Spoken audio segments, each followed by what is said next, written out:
confusions about who pays for the time that is spent in the region. And we have created policy some time ago. We have our Israel budget, and we have a missions budget.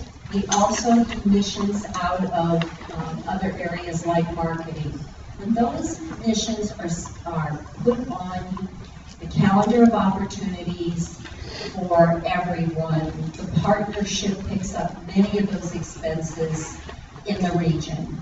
Home hospitality, we're very fortunate. That's something that we can do that doesn't cost the participant money when they come to visit.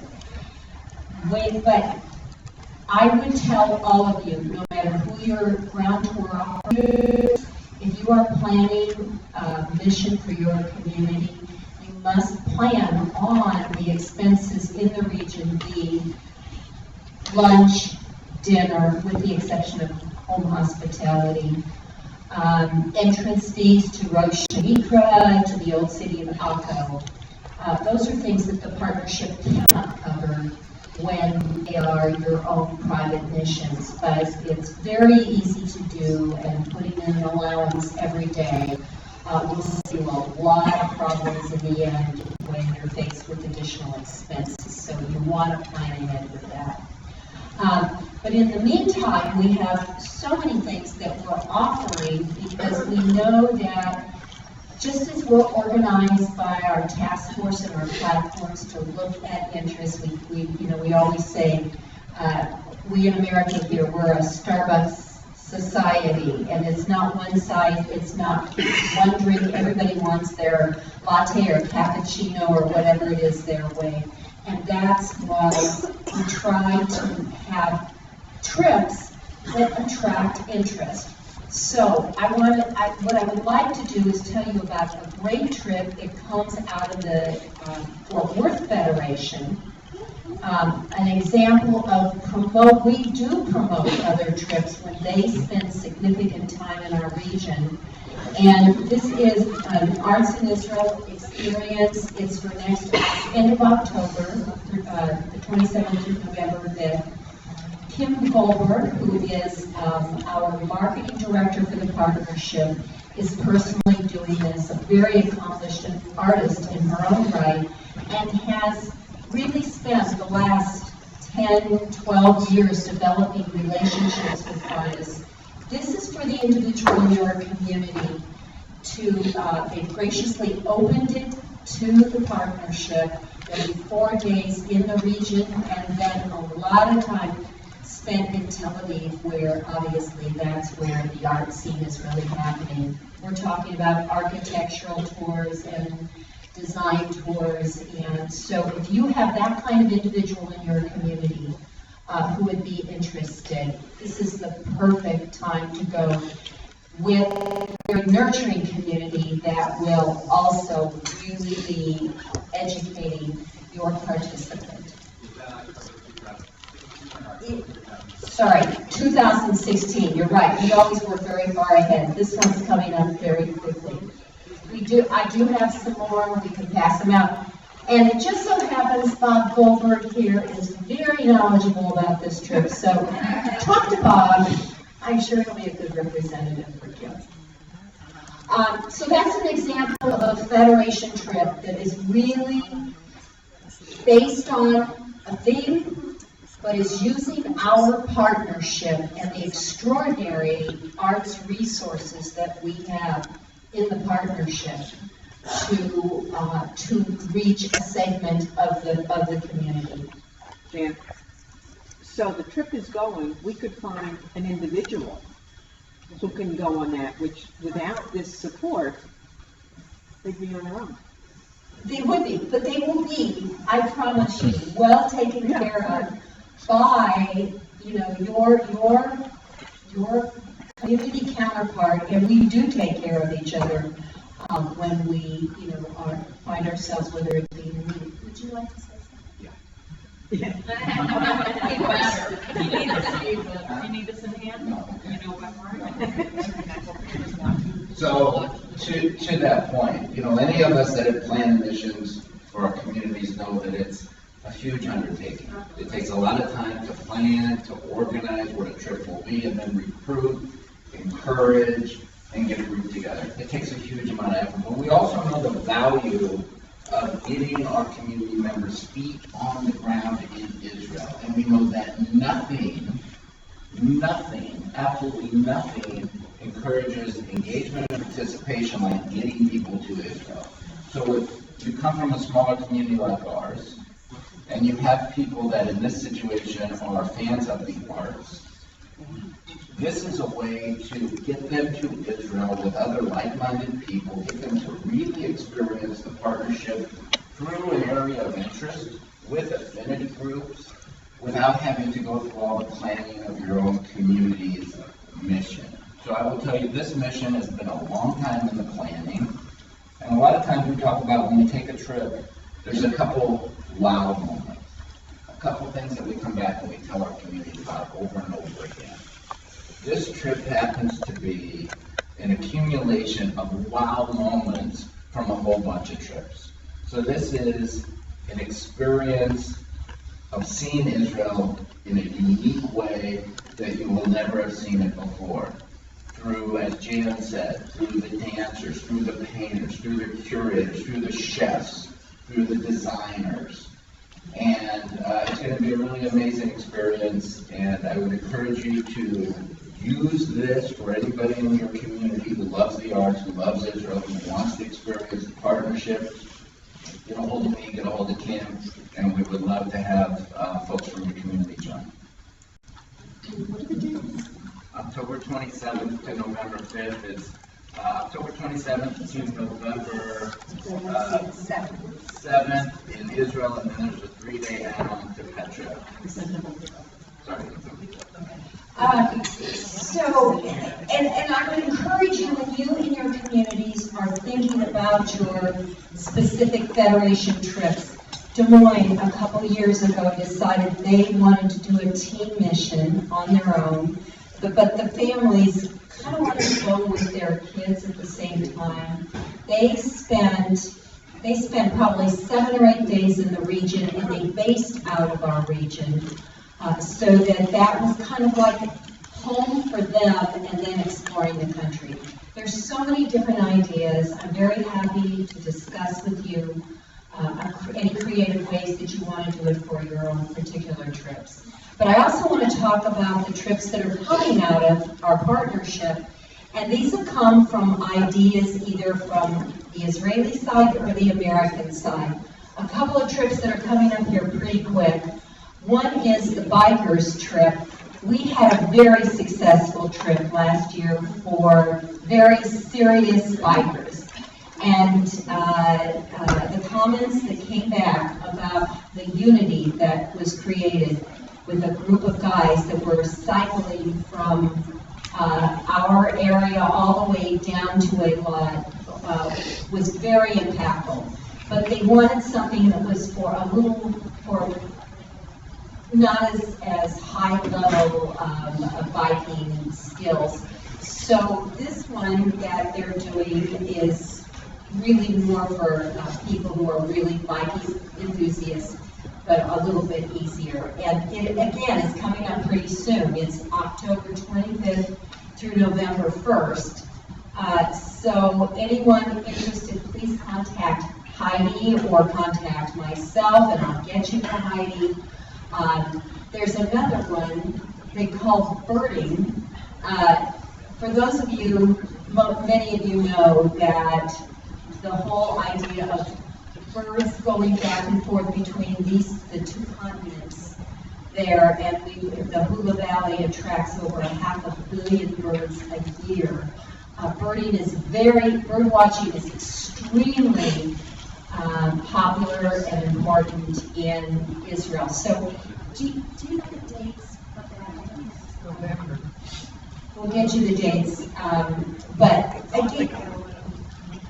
again, this is, think about people in your community who might be interested in some of these specific things, and the partnership makes those kind of things affordable. But what we really want to make you all aware of. Do you have a sheet for that birding? We do, and I'll send it to you. How's that? Because I don't know when that's from. Okay, thank you, thank you. For sure. We have been working for probably 6 to 8 months to put together something based on repeated requests over the last couple years. We have a lot of adults who have watched their children go on the March of the Living and have said that they want to experience in Poland some of the things that their kids have done and seen, and they have not had the opportunity. So Zoe Greifus and I have designed a trip with, and I must say, with the help of Indianapolis and Michelle. Where's Michelle? And that's what we like to do. We like to get the idea and then get a couple key communities that endorse that particular mission so that we have a nucleus to build around, and then offer it to all of the communities so that we can be traveling together as a consortium.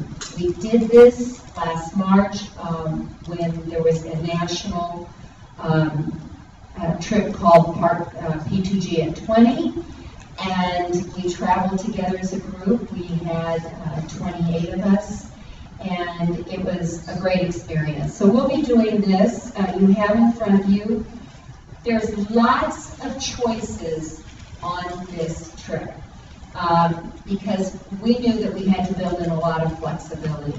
So the basic trip itself is 4 days in Poland and 4 days in Budapest.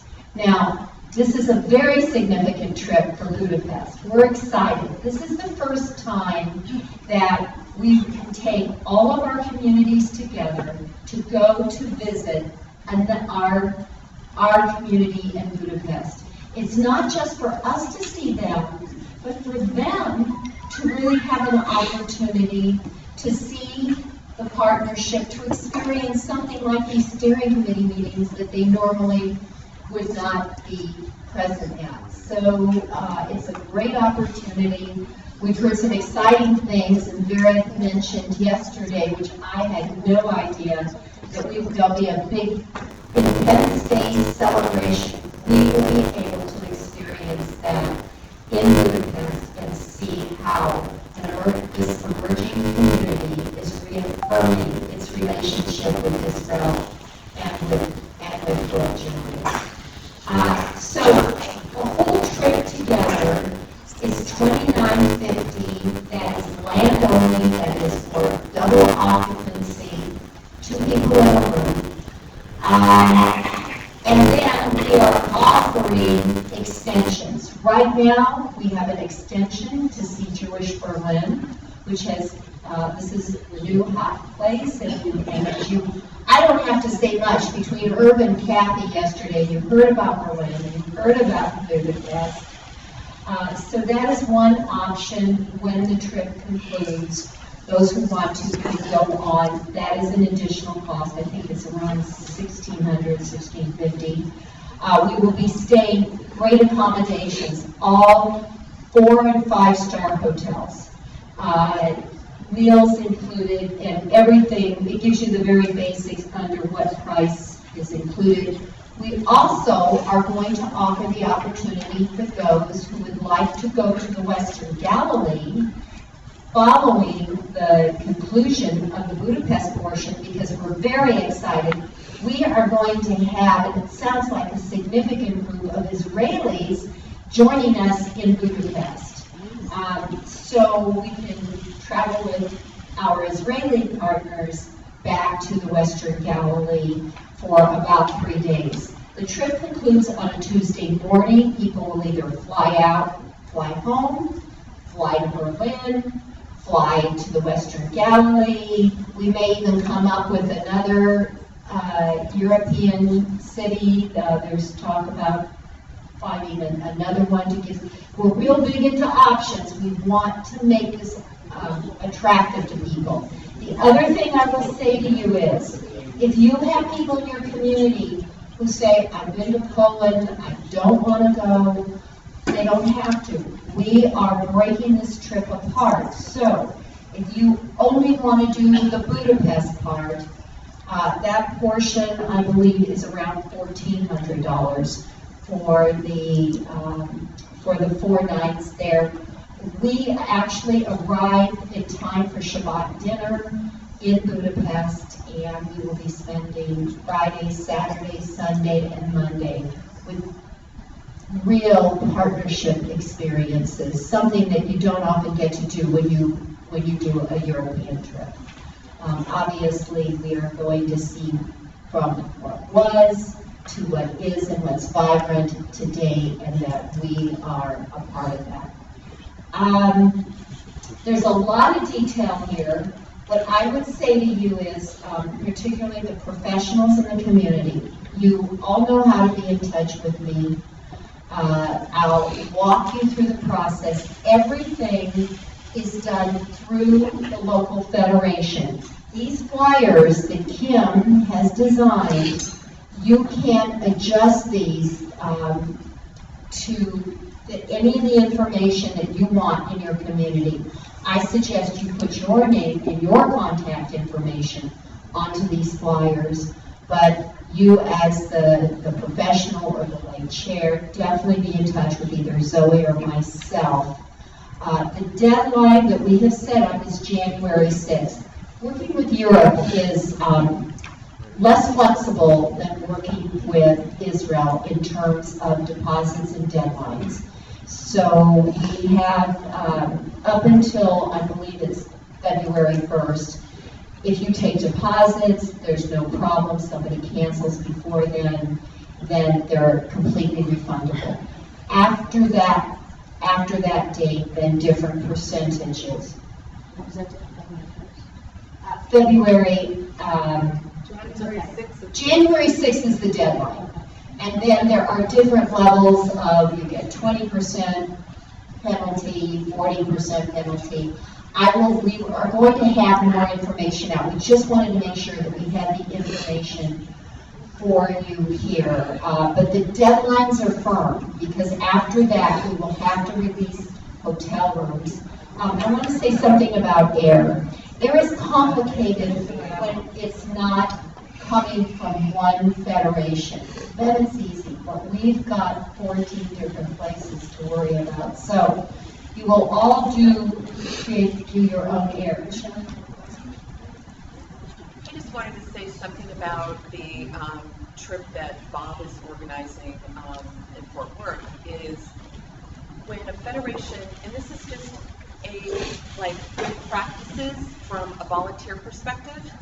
If I have somebody that I'm thinking of engaging in partnership, and there may be one of these trips that look kind of interesting, or I'm sitting here doing the mental Rolodex, who's going to go on the bike trip? So I had a doctor in my community last year that was my co-campaign chair, Steve Klepper. He's an eye surgeon. And die-hard cyclist, and yet I'm busy. So he's like, yeah, he's always teasing me about going to Israel all the time, and he said, yeah, if you find me something. He ended up going on the bike trip last year, and he ended up connecting with 2 guys from Louisville that were also doctors. Now they're on WhatsApp all the time. Now, Steve was already engaged. He was my campaign co-chair. But you know what? He got some Louisville guys engaged by sharing what he was up to in Indianapolis. So when I look at Bob, organizing this trip, really take advantage. If you have one person in your community, they will be definitely loved on and engaged, and we're talking about cross-communication in other communities, having our U.S. communities speak with each other. That is the ultimate tool. So I'm just really encouraging and inviting to say, send one person. And again, is Steve going to cultivate this year for this year's bike trip? No, but he already called 2 other guys in Chicago that said, hey, I'm doing this thing, what are you guys up to? So I think it's just really being the pebble in the pool to get the conversation going. So, thank you. Yeah, really important. So I just want to say that we need a minimum of 28 people in total from all the communities to make the trip go at this price for the Poland Budapest portion of it. Berlin, different story. I think it's like 8 or 9 people minimum. So we want to really work hard to get people from our communities. And if you, as a community, have 18 people, I mean, some may use this as the trip that it's easy because you don't have to guarantee more than that. You've got other people too. We all in our communities struggle with, different schedules and some people going and wanting a different time. But if you have 18 from your community, the 19th, the staff person is free in terms of, so that helps in terms of cost to your community.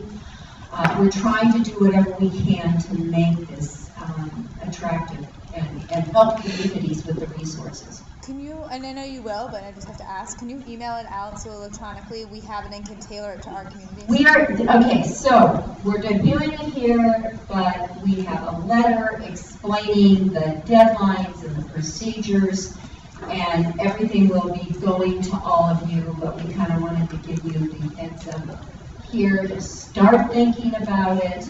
Poland will be a very interesting trip. We will be going to Auschwitz and Birkenau, but we'll also be going to Madrid, which is a place of very much of interest today to communities because that was in the cities. And we have resources, scholars, guides, excellent guides, so you'll really to learn a lot. I apologize for running out, so I may have missed some of this. The airline, I know it's on the people, but the flights are different. There is a group block. I understand the participants are supposed to make their own airlines, but the group block from Krakow to Budapest is available. What is that? We are looking at a block between Krakow at the last day. We end up in Krakow, and then we need to get to Budapest, and we've allowed for that day of travel. We have been working on a group block. It appears that is going to be more expensive for participants, and so we're probably going to highly encourage that when you either do, and this is where professionals are going to need to help their participants to do the round trip from wherever your community starts to Warsaw, then Krakow to Budapest, and we will give you suggested times. And then from wherever you go from there, that's because it's complicated because there's so many components. We don't even know where everybody's going to. When are you going to give us those blocks of information? Because I probably want to get an information meeting. Very shortly. Very shortly.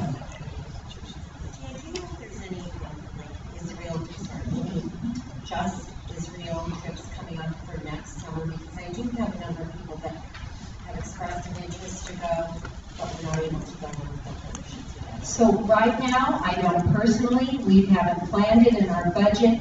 This is where, and I heard here from someone today that it's important for us to be doing Israel trips, especially for the smaller communities, that you can't get that critical mass, and therefore you can't get the minimum number in order to get a group to qualify for lower prices. So we know it's important, and that's what we want to hear from all of you.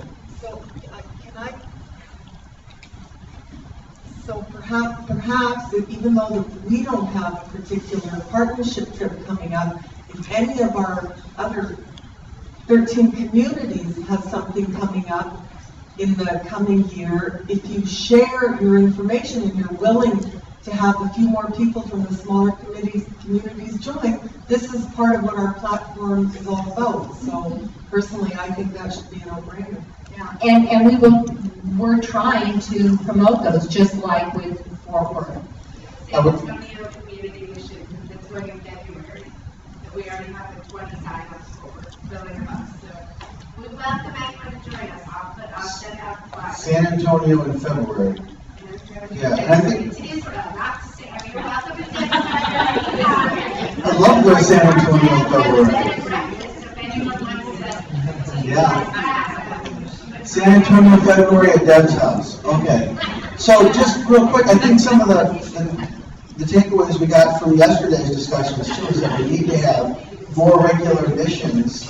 And some things we talked about is like every other year a team mission, every other year of this mission, of that mission.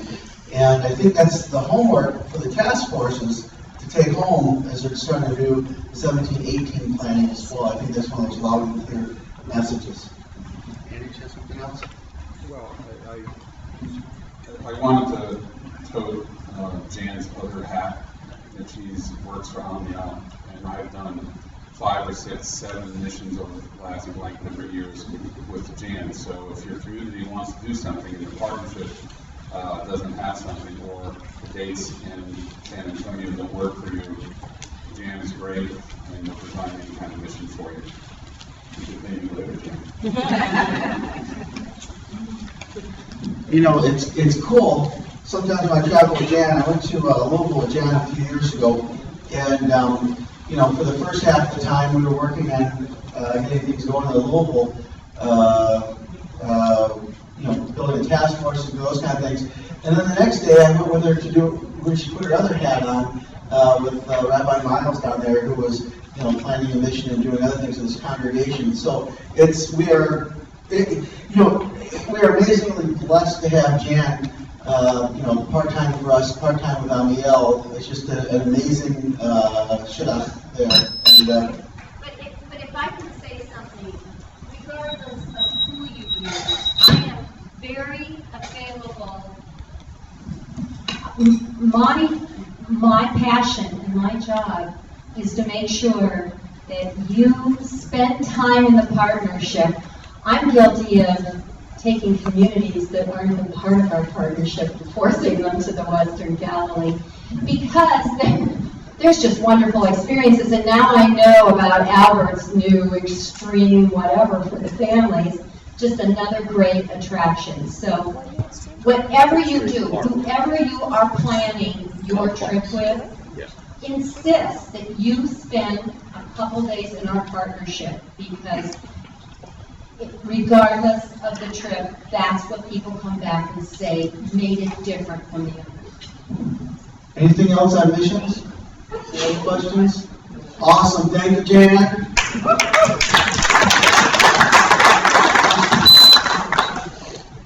Just a couple quick announcements. Let me turn that down in the closet, 1 second.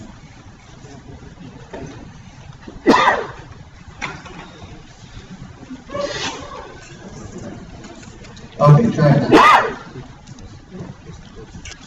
Announcements? Yeah, put it back. Want to say something? Yeah, but put it back, you know, like I can't tell if the fixture. Okay, this is me multitasking. Okay, roll-ups. If you brought your roll-ups for me to take back, make sure your name is on them. You're up here by the table before we leave. So just bring them in, and there's masking tape up there. Explain what you're saying when you say roll up. Well, if they don't understand, they didn't bring them. No, we call them push-ups. But they know Different terms. But you might want to mention that those who don't have it can order it, right? You know, I might want to mention that those who don't have them could order them. They're not terribly expensive. David. There's, Can I say something about that? Can I say something? What? You could customize them. and you can I just finish ordering them? Oh my God, you guys. Everybody has such good ideas. I love you. Anyway. Michelle, we're on the same page. So, you can order them. Heidi, Scott, and Kim put together a brochure or a flyer about them and how to order them. It's got the different graphics, it's got details on them. There's 3 different flavors with the map, pictures. There's another one that shows the different communities that are involved. They're updated, they came from Buffalo, and they're pretty awesome. And you know what we do with them is we have them in our community. We have like one in each of the synagogues. We swap them around so people start to get a sense of partnership. And there's a lot of other marketing resources that we have as well that we're going to be talking about that this afternoon or later this morning in our resources discussion. So, if you brought them, mark them. Books. There are some books left over. Now, if your exec's not here, Jan's going to mail them with a letter to your exec, so don't take one for your exec. But if you have other people in your community that need them, go ahead and grab them. And Jan? Did you get the steering committee booklet? The steering committee booklet. Jan? Where's Jan? Hi! So make sure you take enough out of that pile before people steal. Okay? For the execs that aren't here. What? You don't want the number to the person who's representing? Yeah, I mean, like, why mail it? This has already been decided that the highest levels of partnership is no longer open for discussion. The highest levels. Who's Judy's idea? Okay. Bags. Okay, there is a brochure that is on our Google Drive that we'll be talking about when we talk about resources in a little bit. And you can, it's an order form. And we have a partner that we work with out of Belfort, Indiana, that we can order straight from. And you can send them your graphic for Buffalo, and they can customize it for you guys too. They're very, very easy to work with. Yeah, awesome company. Okay, last announcement. I hope you guys have required too much discussion. If you didn't get a hospitality bag, there's hospitality bags up there. So I'm going to open to the floor any discussion on hospitality bags. Any discussion? Yeah. Well, how about a big thank you to Joel for the hospitality bag? And Sharon, yeah. Sharon, you are so amazing. Thank you for the bags. Thank you for everything. Thank you for everything. Yeah, come on. This is a great time for that. Judy's got something for you guys. Come on up, Sharon and Joel. Please. We need to embarrass you properly. Come on, Joe. We need to embarrass you. Well, A little I didn't bit. do anything. It was a challenge. Yeah. That's You true. can embarrass Sharon. That's true.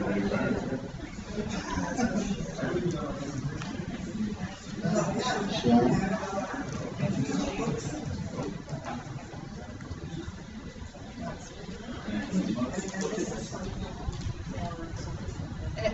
Would you, yeah, use the mic. No, Judy, use the mic. Everybody So needs to hear. there are clocks here for their offices. Your what? Clocks. Wow. Partnership together with us to, it's made locally, and this is official for Federation. Thank you. Good steering committee. We've been hosted well, we've been well taken care of, and thank you very much. You're welcome. You're welcome to come back anytime you want to. And again, yes, I promise you I don't deserve the gift or anything like that. Sharon did absolutely everything.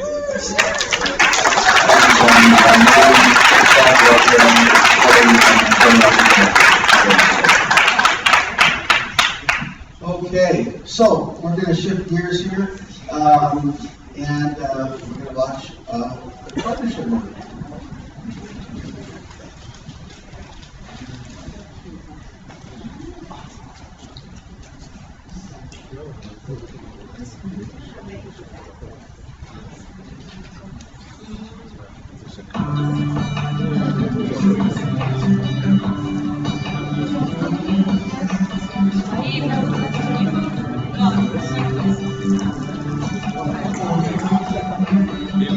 A nation of shared roots, a nation of a shared future.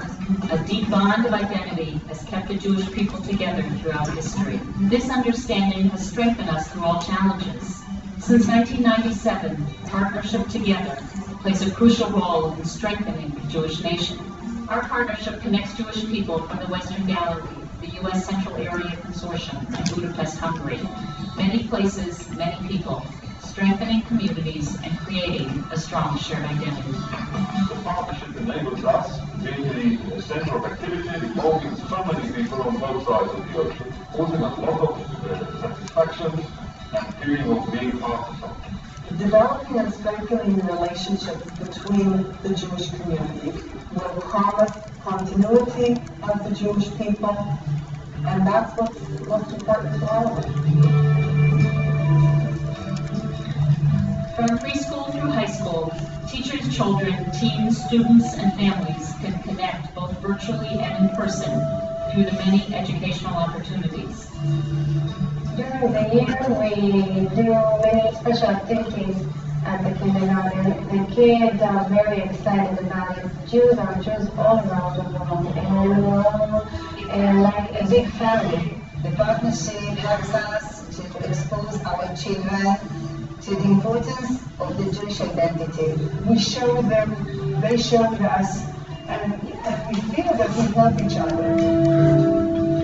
This connection, I think, between the teenagers in our community and the teenagers here is really, really important in strengthening Jewish identity. Thanks to this experience, I definitely feel closer to the Judaism than I've never felt more true about who I am. It's quite often a one-time chance for them to get to know one another and develop personal relationships.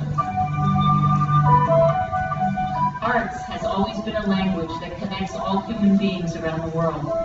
The Partnership Arts and Community Task Force focuses on developing relationships between people through arts and creative experiences. Our programs include people from creative and professional disciplines, including theater, performing arts, music, dance, photography, and more. Through the arts, we feel that we connect. It builds a deeper relationship and deeper connection. I think one of the best programs is when the American artists get to do projects with the community. We get to learn things that we could never learn about Israel. And likewise, when the Israeli artists come to America, through the work they can connect in ways that they can't connect any other way. The Medical Task Force creates opportunities for medical professionals from all communities to connect on a professional level, learning and sharing between medical professionals. We organize courses here in our hospital, and we have doctors coming here to learn from us. We have doctors from here going to other communities and we learn from them. I've been to Louisville in Kentucky, in the Level 1 Trauma Center. I've learned a lot, I've seen a lot. I met there a lot of the Jewish community people in Louisville, doctors and non-doctors. They're really enthusiastic about Israel and meeting other Israelis. The good friendship that are being created, we keep in very close contact ever since we became very close friends. Thanks to the partnership communities, we have been able to provide our patients with the best of care with all the new facilities and equipment in the ER that is bomb sheltered and protected. Through the partnership with Budapest, we expand the partnership to a global connection. The continuity of the Jewish community in Budapest is our priority. We make efforts to reach out and touch the younger generation. Connections between our young adults have been formed, as well as between school students, artists, and physicians. Mission visits are a key to the partnership. Hosting community members, delegations, and individuals of all age groups, and exposing them to the partnership activities strengthens the people-to-people connections. We became very close to the people here, and I call it now friendship, not partnership. I wanted to see Israel from a different standpoint on a bike. I think that the only way to really connect to Israel is to be here. We see the whole country, or at least we see a lot of it. And we see it in a way that no one else ever sees it, slowly. I can smell the sulfur in the Dead Sea. You never get that in a tour bus. Yeah, I think that this experience has definitely strengthened my connections with Israelis. You spend a lot of time with Israelis on the bike. I think there's too many Jews abroad that don't even understand Israel at all. And I think it's up to those of us who love Israel, and understand the situation, to try and educate people back home. It's been a great trip. The Jewish agency did a wonderful job putting it together. It's a hard bike ride, but I would not trade this experience for anything. Once you get involved in the partnership, you cannot stop. It will be for all through life. The partnership has a huge impact on the Western Galilee and Akko. We have to carry on and spreading the word and getting more and more people to be part of this great project. Being in our homeland for Jews, it's like there's no word to explain just how beautiful it is. We're coming together from Jews from everywhere and meeting in one place because this is where other Jews are. It's just, you feel so whole. That's the only way I can explain it.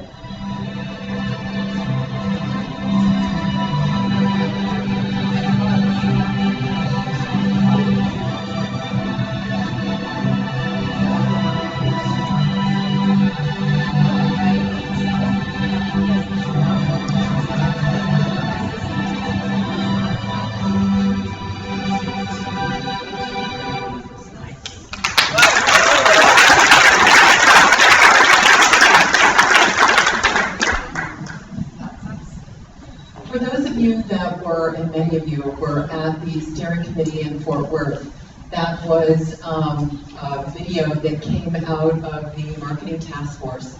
And we showed it in Fort Worth, and it has evolved because we heard from a lot of you, which we appreciate, that there are things that needed to be tweaked. So thank you, and thank you to Bracha for doing the voiceover. And yes, it was posted. Yes, it's available. Yes, you can use it. And please use it as a resource in your community. And anytime that you want one of the volunteers from a task force, David, myself, to come to your community and do the Thelma and Louise Roadshow, these are tools. Okay, without the end going over the cliff. We bring these types of videos, and this is what we talk about.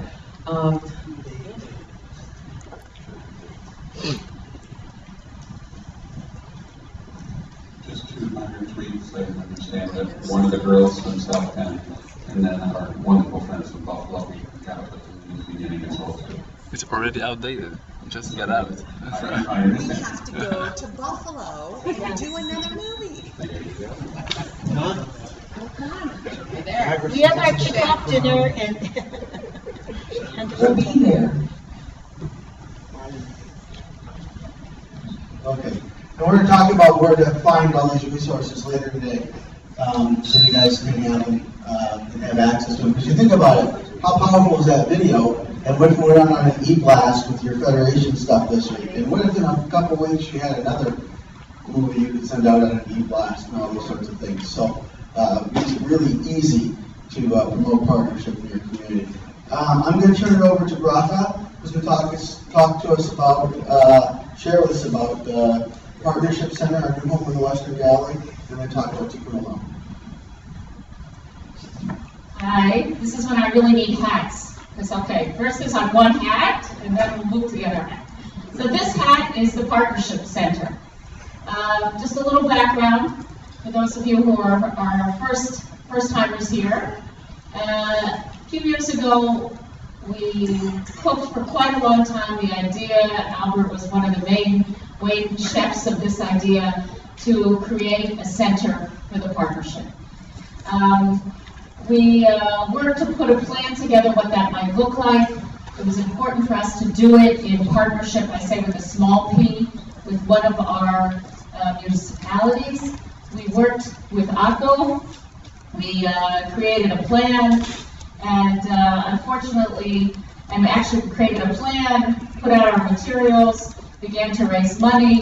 Hope that we were talking about a $700,000 project in conjunction with Akko. Unfortunately, the price went up. We were going to be involved in renovating an old building.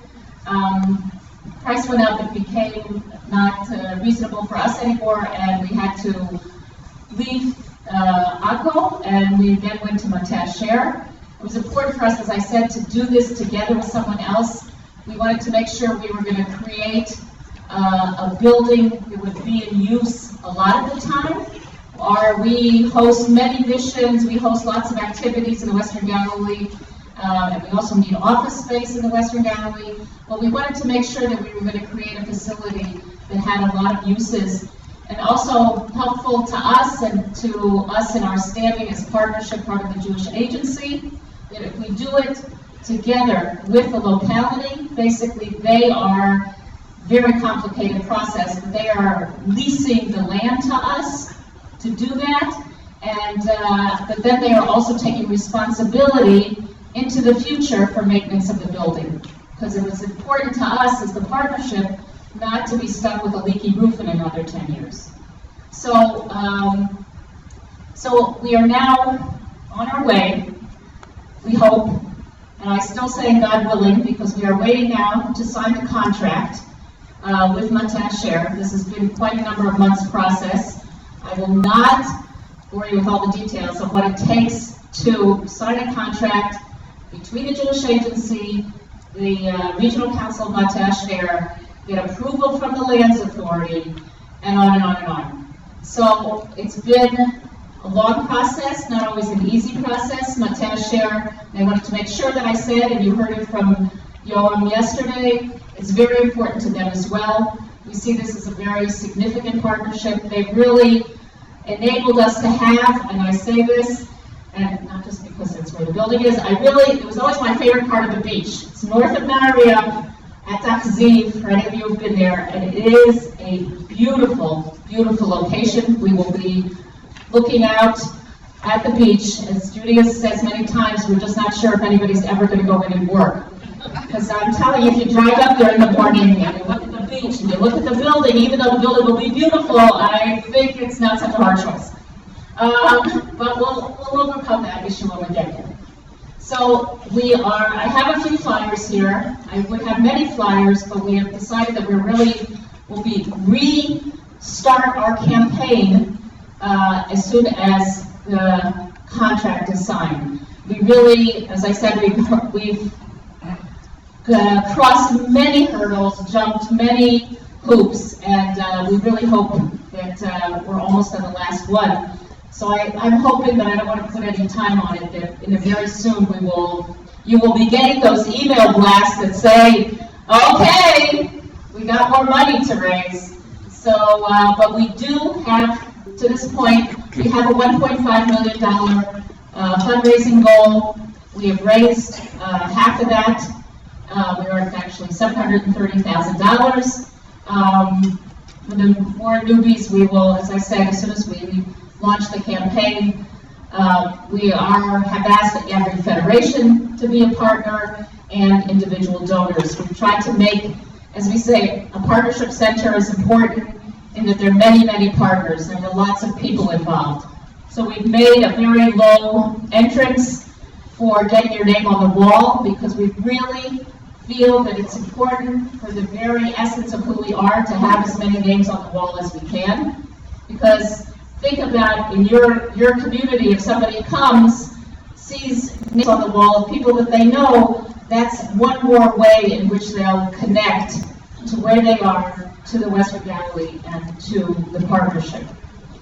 Just another piece, as we are often the partnership that does things for the first time. This is the first center being built for partnership of the 46, almost soon to be 47 partnerships. So we're very proud. You'll hear much more about this, and I hope it will be very soon. But anybody who wants a preview, I will leave the flyers here. Okay, questions? Joel.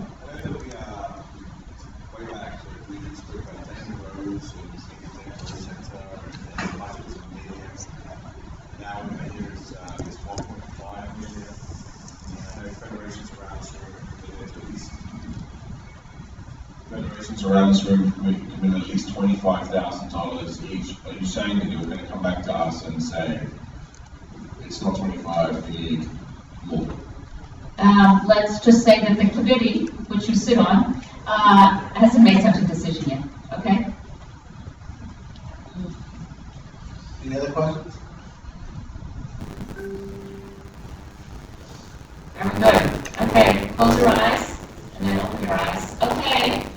Okay, now today, I'm going to talk to you.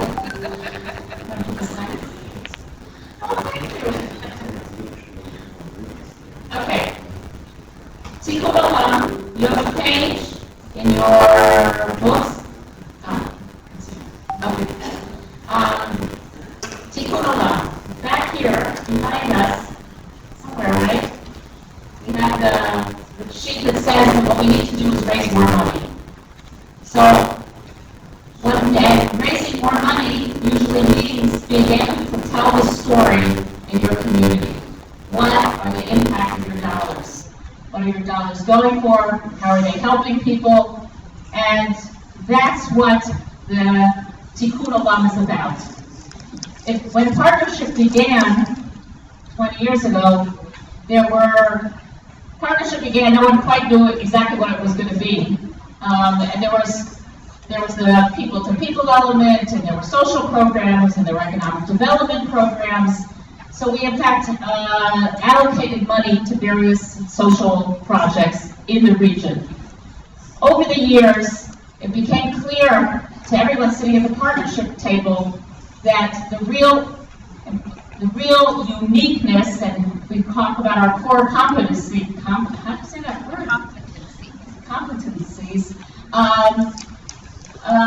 it is about connecting people. And so more and more of our budget went really to that connecting piece. But what we found over the years is that with all our missions coming, and we have hundreds and sometimes thousands of people coming to visit the region every year, people began to get to know various organizations, various nonprofits, various projects in the region that are doing great things for youth at risk, for kids with developmental disabilities, for kids with physical challenges, for seniors, for schools, for all kinds of social projects. And so, as I say to all those organizations in the region, we have been blessed to be able to help them fundraise over the years. Whether it be that you have a donor that you know, they gave their $10,000 to the Federation. They're not going to give another penny to the Federation, but they might be interested in a specific project. Or your bar mitzvah kids who want to raise money, they want to do a project, they connect with our Center for Youth at Risk, they did something with the kids, they invited them over, they raised money for them, all kinds of things. We are now working more with foundations, with donor advised funds in your communities to give them opportunities. Because the feeling is, first of all, we sit in the Western Galilee. We are your staff in Israel. We are your staff, which gives us the possibility of vetting organizations, vetting programs, and being in contact with them. So if you have a donor who wants to give to Youth at Risk, and he gives to Youth at Risk in the Western Galilee, it also means that we can make sure when that donor comes, he'll visit those kids, because we're in connection with them. And that's where we want to be for you, that arm. It's something that certainly, I don't think any community around here can afford or invest in that kind of personnel in Israel, and that is really how we can help all of you. So, to do that, the fact of the matter is, and as you see on page 32, I think, right, is our one page of Tikkun Olam. This has really resulted in the past year and something, just mainly because 36, right. Our statistics before that are a little bit weaker, but not because there wasn't a lot of money. And we once actually, I don't know if you remember, we once made a computation with Michael Capel, because he loved doing these things, how much money the partnership, how much over and above money the partnership has raised for the region, and it's in the tens of millions, okay? But with the Tikkun Olam, and here's another plus of being part of the consortium, even if it wasn't your donor who gave money to the House on Wheels, a a donor from our consortium made money to the House on Wheels, and you can tell the House on Wheels story to your donors. This is what the consortium, this is what we are part of this impact in the region. And I think these are very significant stories, people who have had long-term relations. You want to say something? Yeah. To the raising money issue. Where's the mic? It's okay. I'm sorry, Mike. To the raising money issue about the annual campaign, when I sit down with a donor, it almost doesn't matter. Or I talk about things we do in Youngstown or things we do in Israel, and if it comes from a philanthropic fund or a donor advised fund, it doesn't matter. And I talk about these kinds of things as well. So many of you know, not everyone knows this, that we have this Thomas's committee that Bracha works very closely with, getting supplemental dollars above and beyond kind of dollars. But when I sit down with a donor, it doesn't really matter one way or the other. They just know that the Federation, in one way or the other, is helping to do something really special on the Western Valley.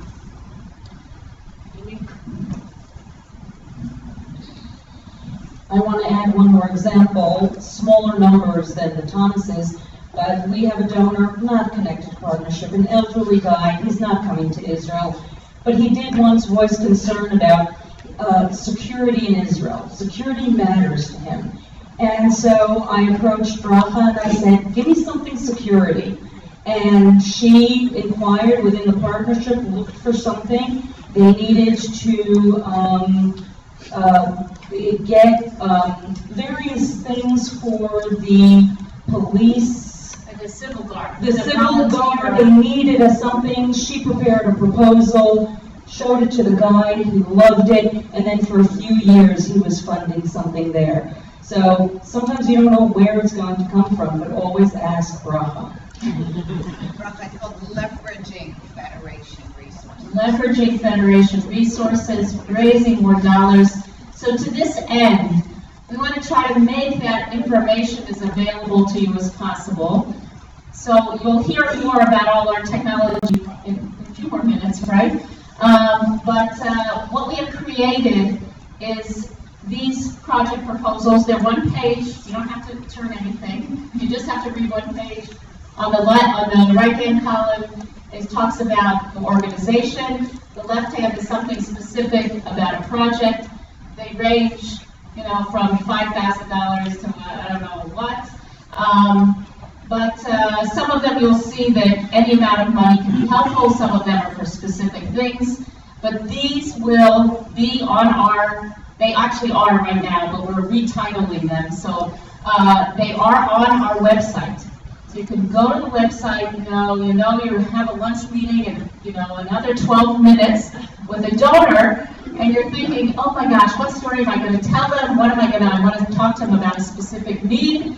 And you'll be able to go, they're in different categories, youth at risk, education, Jewish Arab projects, whatever, and you'll be able to see a number of these proposals. Clearly, one second. Clearly, if you have any questions, please ask.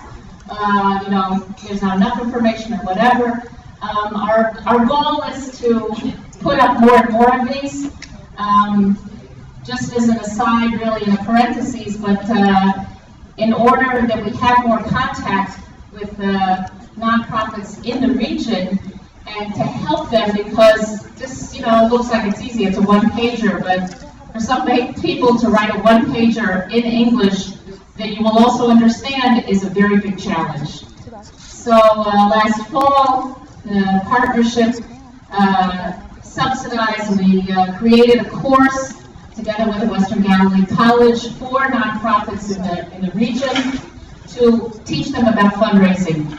We had an excellent facilitator, but more important, we brought to them both sides of the story. We brought to them also representatives from the federations, people happen to be coming, some of our partners in the region to talk about. We brought them Ryan Strauss's representative so that they could give the vantage point of the donors as well.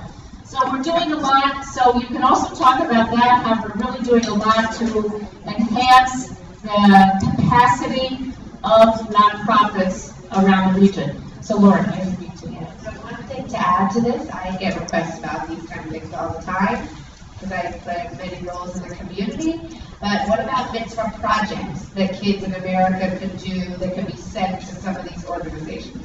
That's just like the next thing to think about potentially. Like if it's a bar mitzvah kid, could they, for one of these Tikkun Olam projects, could they have a drive and they get toiletries and then we box them up and send them to one of these agencies? Or could they make pictures, or could they do something?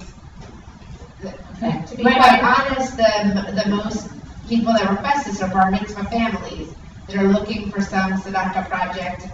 So they want to give money and do an action. Because that's what all synagogues require these days. You can't just give a check. Yeah. Done. Another category. No, there's one thing I want to mention. Yeah. I don't want to contradict. However, if they're doing a drive and collecting things, they cannot be sent by mail. They can only be brought in a duffel bag by someone coming. Please do not send things like that by mail. Will you tell us about that? Yeah, okay. No, just to get it out there, customs in Israel is very, very strict. I have spent thousands of shekels releasing the most ridiculous things, excuse me, thousands of pairs of reading glasses for Ethiopians, for instance. And I pay thousands of shekels to get them out of customs, so don't do that. And cosmetics and things like that are also problematic. Baby clothes are good, toys are good, but they've all got to go in a duffel bag when someone comes to Israel. We will pick them up anywhere in Israel. They give someone an extra suitcase, pay for an extra suitcase, have my address, they'll phone or they'll let me know, and we will pick it up wherever it may be in Israel. Just a question, Lauren. So as far as action goes, could the action do something that actually raises funds in your community, and then it's just easier to send money? But I mean, it's not just writing a check, but they had to do something for it. It's usually a 13-year-old.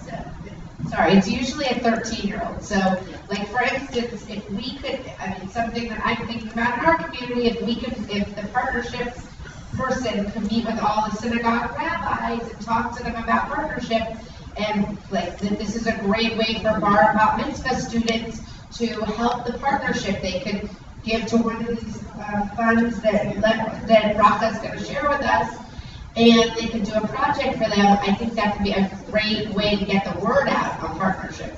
It's a requirement nowadays in every synagogue across America.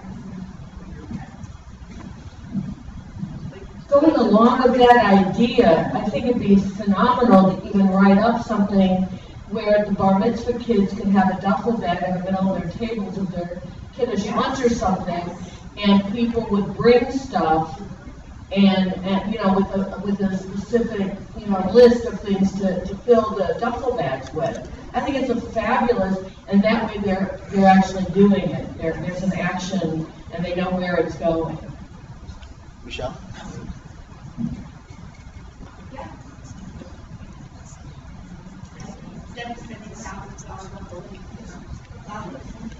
I think that if you could come up with a way to, I wouldn't want to really call it a marketing, but ways that we could inform our congregations on potential projects.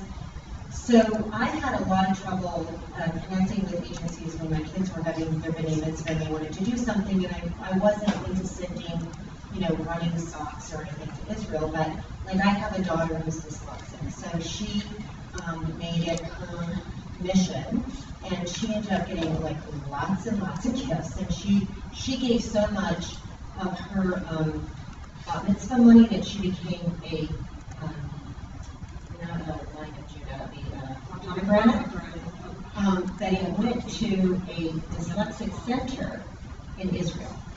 And it was a wonderful event for her. We made this whole big deal in Federation about it. And then I have another daughter who did a project with Ethiopians buying school supplies. So she sent the money to Israel, but I had more trouble connecting with those agencies. So I'm not telling about these things for my kids, except to say that if we could have a way to know about potential agencies that might be of interest to our families, that, I mean, all we did was send through Federation the money directly. So, I mean, this is exactly that. In other words, we will help you. You won't be, clueless about how do I send the money to them. We will, either the money flows actually, through the JFNA, through the Jewish Agency, most of the money flows that way. And then we are directly in touch with the organizations.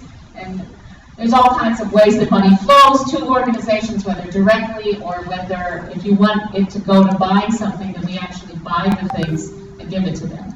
So we will be there for you. So you won't have to wonder, like, where do I find such a thing? Give it to our congregational rabbis or to the religious school directors or something and just say, this is really be a wonderful project for your kids.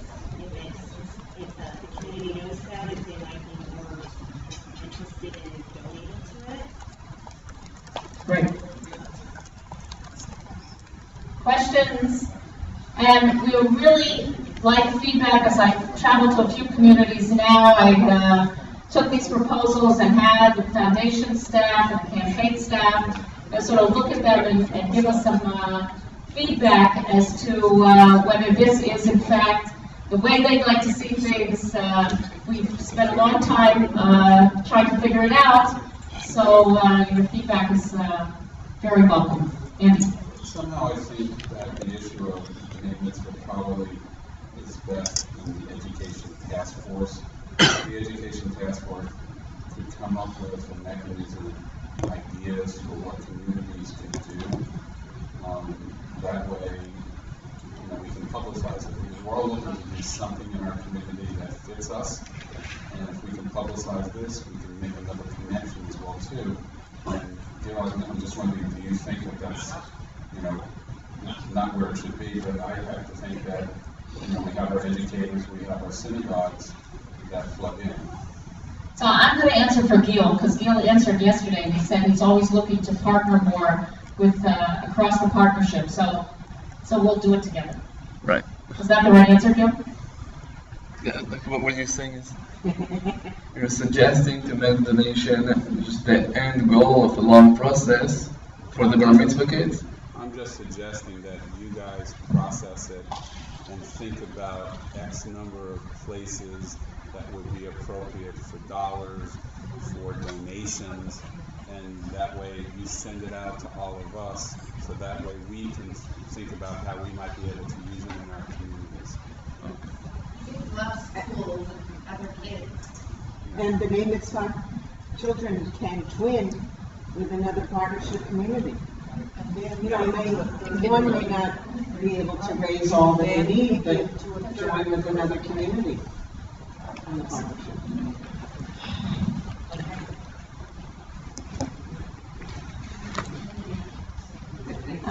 Other questions, comments, ideas, great ideas. We'll work, maybe if I can, we'll deal with these bar mitzvah projects. I want to throw out an idea. It may be terrible, and you may think, which is not easy for everybody to say, oh, Michelle, that was a horrible idea. You can tell them that I said it.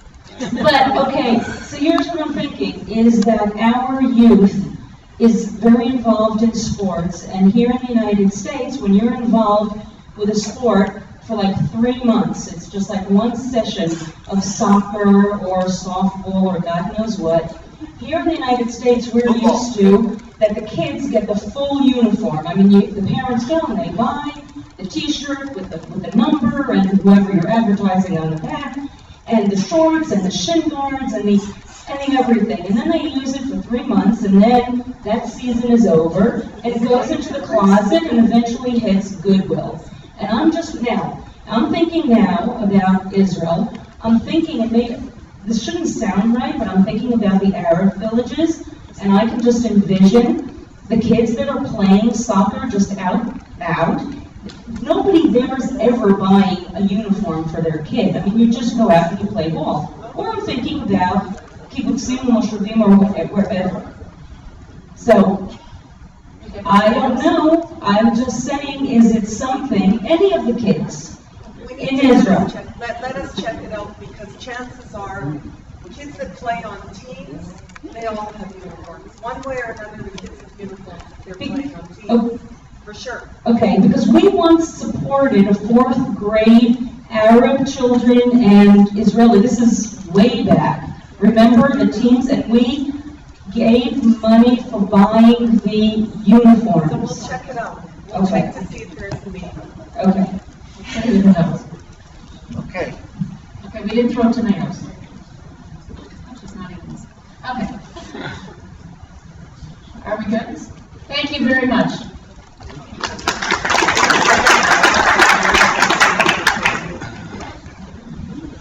We are so blessed is the only word that quite describes having Rafa on our team. We're so blessed to have Rafa.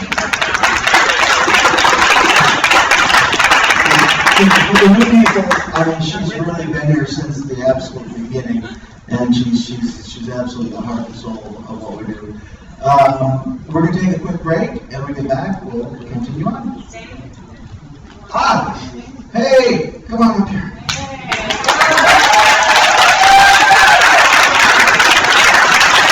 So, you guys got up early to get here. Larry got up way early, opened this place for us every day, got the table set up, made this place awesome, and we should make this And we're doing it long after we're gone, cleaning up, so make sure you get all your trash and stuff. It's I just want to cleaned say up. just one thing. People do things for their job, and people wake up every morning and they're like, oh, another day, I gotta go to work. The other day I came in and Larry was sweeping the front steps, smiling, it was a sunny day, hey, good morning. I just wanted to acknowledge you for your sincerity, your grace, and your open smile, so thank you.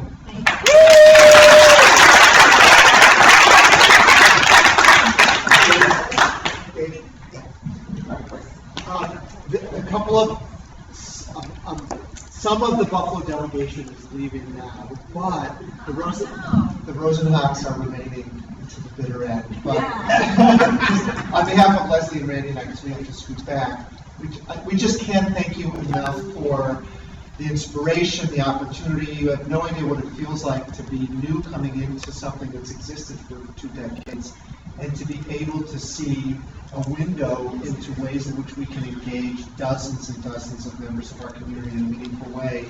I mean, we're going to have a 5-hour ride home, and I guarantee you Leslie's going to talk the entire time. and we as good professionals will listen.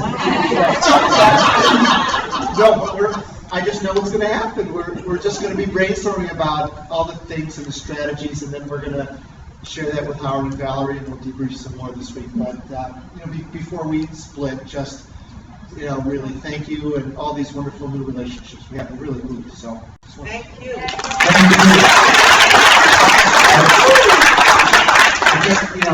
We're so glad you're part of our family now.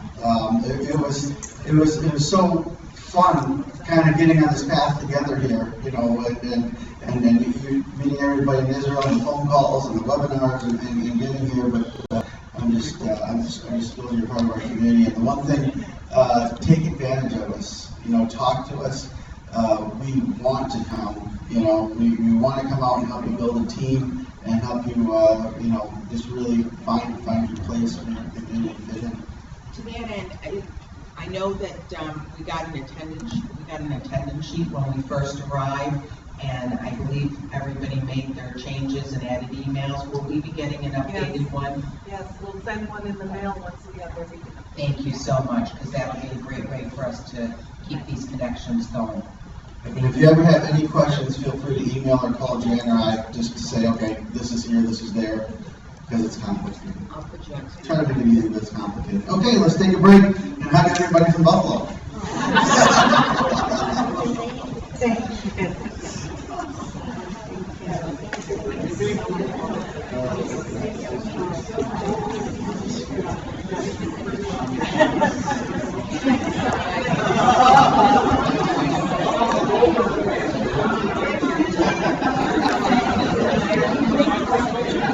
That's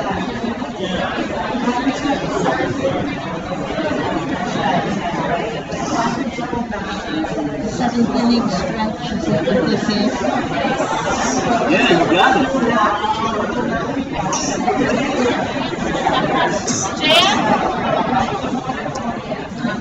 7th inning stretch.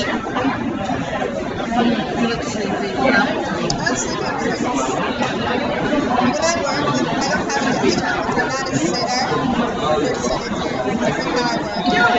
The sitting is what's making us tired. That's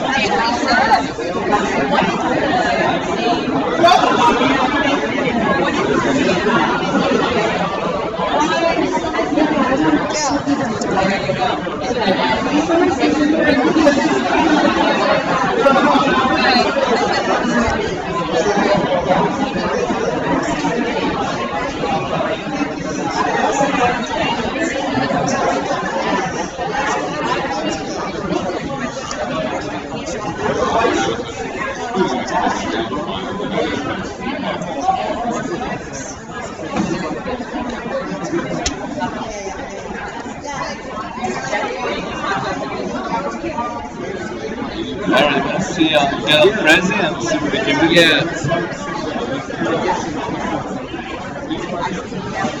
It's opening a new one.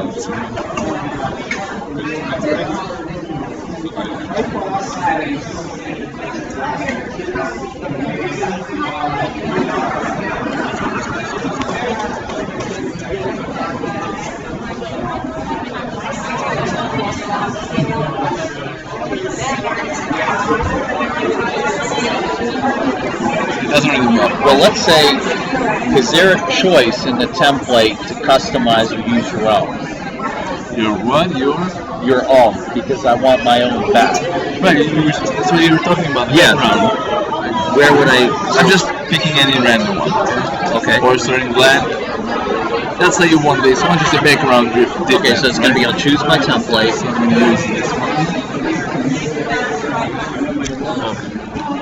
I'm just going to do whatever I probably did. Here, background. Okay, so customize background. You can choose a file. Then it's your picture.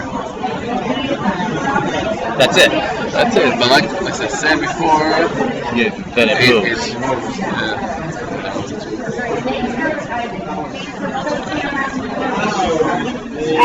Let's give it a try with like random, whatever.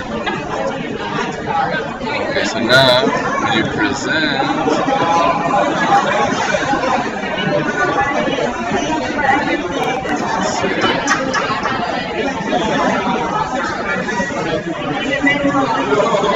that works for you? So if I customize the background, when you said have we chosen I'm just going to insert, like let's say I want to insert my text on that background. Like let's say I want to, you can move the text box? Of course. Okay.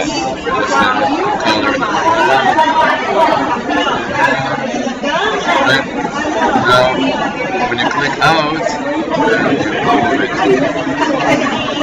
And did you choose this path as your, that's their path? That's the template. You can choose either one. We're still on the customize page. You can change colors. And you can change template once again. Let me see where you can make that. Here.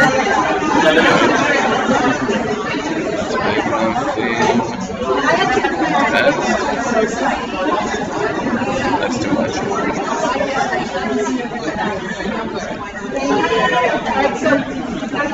There's somewhere you can change your template.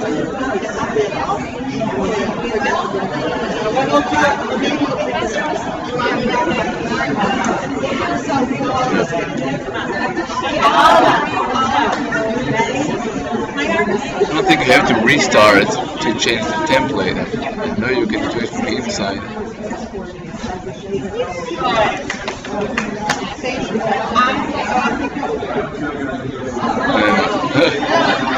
Anyway, just when you do your song and you click a new one, you get to choose. Right. You can play with it. I started doing this maybe 5 years ago, and I don't know, maybe I didn't I had a very basic version of it, and I could never figure out how to customize my background because I wanted to use the background for, like, I teach English, and I wanted to teach them plot, and I wanted to put like a diagram for them to label, but I wanted not just to make a triangle, I wanted them to use different shapes, and then put their text and the images at different locations. Okay, so, but that's not that wouldn't be the background, so you want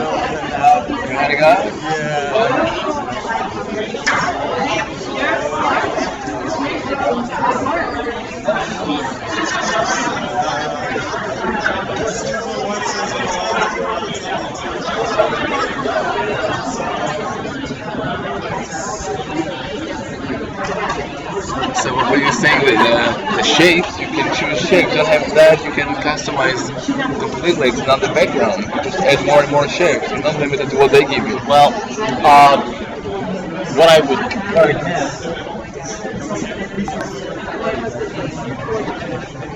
There's a standard diagram for stories where you say that it gets to the peak and then it goes right. Now, what I try and do is I would take a different, like if I wanted to make it in a story that you're reading about a prison, the prison has a watchtower and the island is like this, and it's actually a triangle shape. So I would want a photo of the prison, and they label the plot. So it makes it more authentic when they actually can do that. But I never figured out how to start with the photo and then label the path. You see what I mean? It's very simple, but I couldn't figure out how to do it. So give it a try the way we just said. When you go to customize, you choose your own background, you find the picture online with Google Images, just put it in. And then you know how to add shapes. You want to, like different shapes, that's all. And text box, and then within the words, and then taking it from here, you want a new one, like you know what this is? And here you can choose if you want just brackets, maybe for quoting. You have also an invisible frame, so that they don't have to see the layout. Just there, you know it's there. What does that word say? Oh, invisible. When you present it, you don't see like the outline. This is helpful because I think they must have added the customized background. And I've had my students just do it because they're more natural, but I wanted to do one myself with, because I probably have a few on here just trials. I don't know when they were, but also it's good to know that you can download the Prezi as a Prezi. Now you can download as part of the Prezi, so you don't have to have a internet connection. You can put it on your USB and between computers. This is the point. Do you have the licensed version or the free version? It's a license for education. They give it you for free. Okay. Because mine, there were two things, and I had my students do the free one, and I do the free one. So you can apply for education. Look it up. I love Prezi. I love Prezi, but I stopped using it because I kept thinking about having a background, because I like the back, for whatever it is, I like to put the information on a background, and then open up the zoom out feature. That's like the main thing they have. When you know, I saw they put it in front of people present. They were really good at trying to teach the audience how to use it. So you can see the way they used it. Go like into gates. You can use the zoom in a way that makes sense. Go through gates. If you look under my name, there should be a search. Yeah, because they're all public. I did the one for the lady or the tiger just as a trial. It was so long. That's what I do. It's fine. Looking at it slower. Every church has one type of most rich and basically a list of articles about the Christ and Omega, and we've reached out to the group that what we're trying to do is put together a mission trip. No, that's not me. Probably for the name. What do you remember? What you named? Yeah, the lady or the tiger. The lady, comma, or the tiger. And there should be quite a few that come up. Right, you're not the only one. these are wonderful for literary analysis because, yeah, they're a lot, but when you open up different things, like when they choose this particular story, you have to choose a door. And it actually has you go, you can choose, and then the different options are from the door that opens, and then you go into. And I used to just use text, and there was a quote. You're looking for something like that, I guess. That the background makes a platform. It makes a platform. Then you insert your stuff, and it always so like makes this yeah. or like this. Yeah. You can also use this one. You have reusable presses. That was you can take a picture, delete whatever doesn't make sense, use it, and we'll come over. I love I originally it's great because for text, if you just put text, each word unlocks something and you go in, and so Presi's good. But if you put it on the background shape and then follow, it adds another dimension. And then I wasn't able to do that. I thank you because I recommend to use them if they're already made one. Yeah, no, it's fun what somebody else creates. But it's reusable. You have to take it and choose to make it public and reusable. So they chose to make it. Why not? If you're tight with time or you want ideas. But then you learn. Every time you create something, you learn. But you need the time. So like time-wise. There's never enough time. Right. Well, thank you. I appreciate that. Now I've customized the background. That's a new dimension. It's weird. That's just something.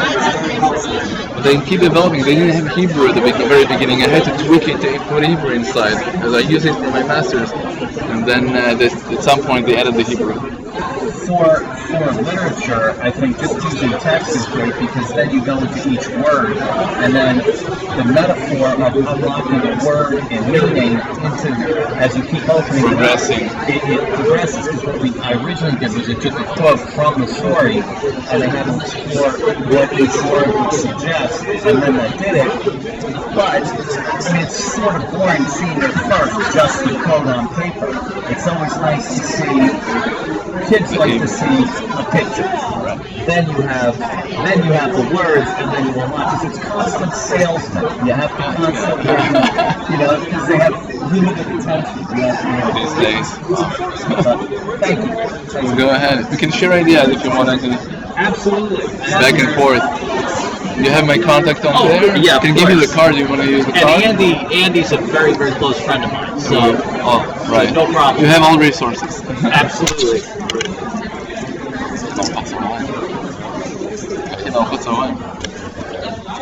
I don't know what they have for lunch. I think I'm going to steal something for now. Yes, I'm going to steal something for now.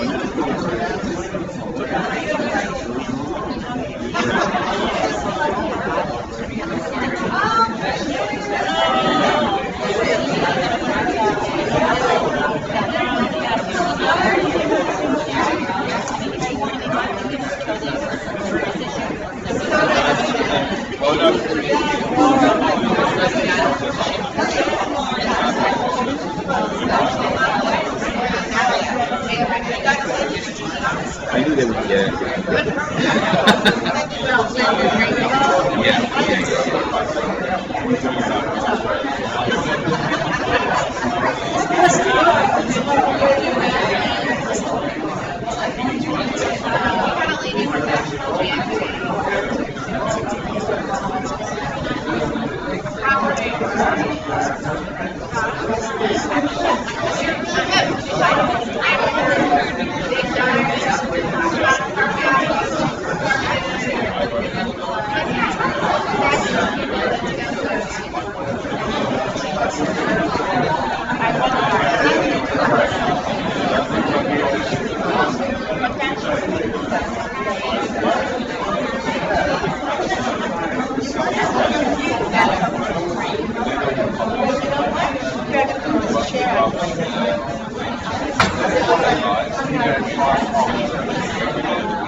Why?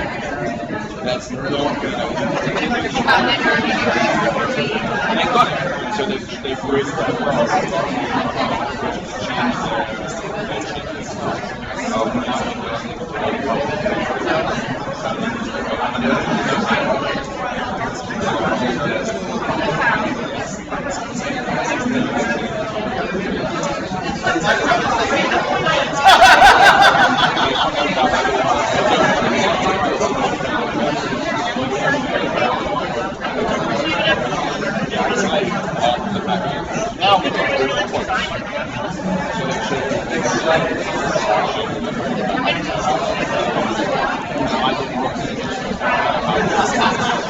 I know.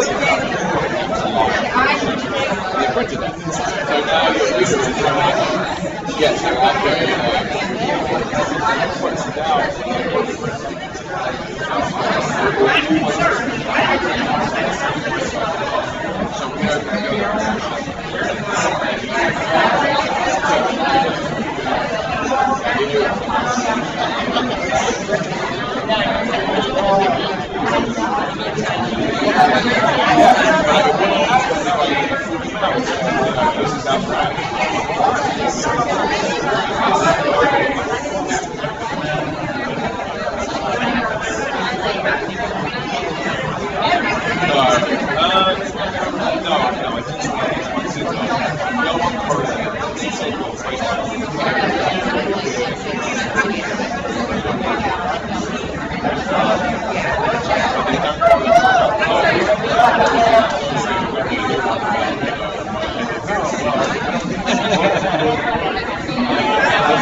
Again, that's strong. That's a broad strong.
Everybody says, I once had someone claim that he was actually plagiarizing paper because he had somebody else to write it. I didn't heard it today.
Okay.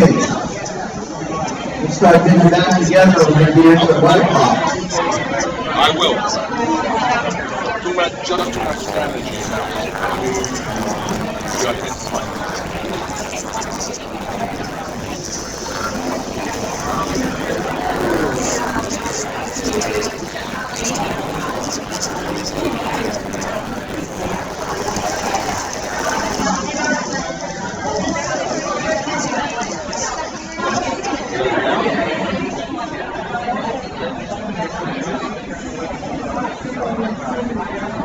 let's get back in our seats.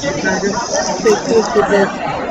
I once had a student claim that she didn't actually supervise her papers because she had somebody else waiting for her. She said, I'm thinking of her today.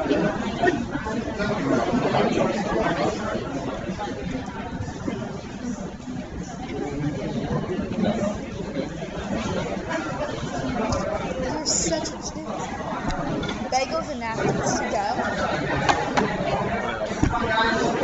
What did I do wrong? Staying tuned to go. What else?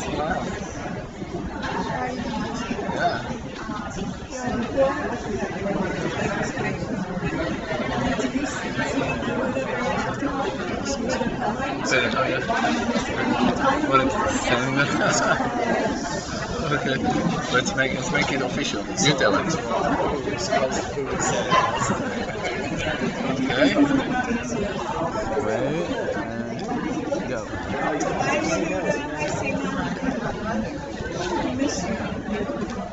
Perfect. Facebook is good or directly to you? You don't care. I got that actually. Let's make it so be together. Okay, again. For both of you. So yeah, well, what's your clutch? Okay. I'm recording. I'm recording. Wait. No. Hey, Huda. That's me. Okay, really moment. This is a really moment. Really. No, you can do either way, whatever she feels confident. Okay? Either me or I think us talking together as a group of bank officers talking about a farm partnership, because that's where we're starting to come up with the real good ideas. You know, you see here again, you listen for 2 or 3 days, things start to gel. That is really important. They hold up to me just to make us stay. That's a typical administrator. We are so lucky here in Toledo. I remember. Don't worry. And we're so lucky to have Joel as a part of our team here in Toledo. Joel is on the planning team for the Partnership Center. I don't know if you guys realize that we have another planning team for the Partnership Center that is has got some of our superstars on it. And Joel's going to take a couple minutes and he's going to share with us some of his insight on the younger generation. We look at that across our needs up here. We talk about engaging the millennials. What's the generation after the millennials? Anybody got a name for them? I've heard linksters. Because they go from link to link. That's one of those names that's floating out there until one I think settles in. But we're really excited to turn it over to Joel. I don't have a flashy slideshow like Nate, so I'm going to we're running an hour and a half on schedule, so I will keep this very brief, because I know that people have slides to get to. So what I'm going to talk about is literally resource and development, and some of this is going to be very relevant to you in the room, and I'll admit some of this is going to be completely not relevant to your lives at all whatsoever. For those of you who it's not relevant to your lives, feel free to walk around. It's nice and sunny. There's great fruit and snacks there, or you can listen and question me after that. So I want a quick question. Show of hands. How many of you, when looking at your campaign, your annual campaign, or your fundraising goal, have divided in the data you have by age groups? How many are looking at age groups? Okay, right. Fantastic. What does it look like? If you look at your age groups, what does it look like? Sad. Nate's sad. What were you talking about? Give me a little bit of an overview of your giving by age. So for, I think, under 35, we have 17 donors that give above $1,000. That's really good. 17 donors give above $1,000, and your campaign is how large? 3.2 million. 3.2 million. Right. Okay. Oh. So I don't have the numbers quite the same as Nate, and Omaha is a very special giving community, but I would tell you that we have a lot of donors that are younger, that are at $50, $100, $180, you know, and our biggest donors are 80, 90 years old. It's a major problem. Okay.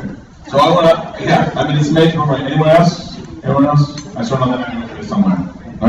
Okay. All right, so my imagination. So let's give you a little overview of Toledo. So we're a community of 2,200. Our campaign is 1.1 million. So just a quick snapshot of what that looks like. From 61 to 74 years old, we raised 393,000 of that 1.1 million. And from 75 to 105, our oldest campaign giver was 105 years old. Maybe until 120. So it's 263,000. So really, out of the 1.1 million, 656,000 of it comes in from people who are 61 and older. If I look at the demographics of the 20 to 40-year-olds, $10,000. It's a huge issue. If you fast forward in your community 10 years, 20 years, when, you know, if these gifts aren't in doubt, then the campaign rapidly shrinks at a point around about 20, I would say 2025, 2030, our campaign is rapidly going to decline unless we do something about it. And so what does that mean? That means engage younger adults with philanthropy.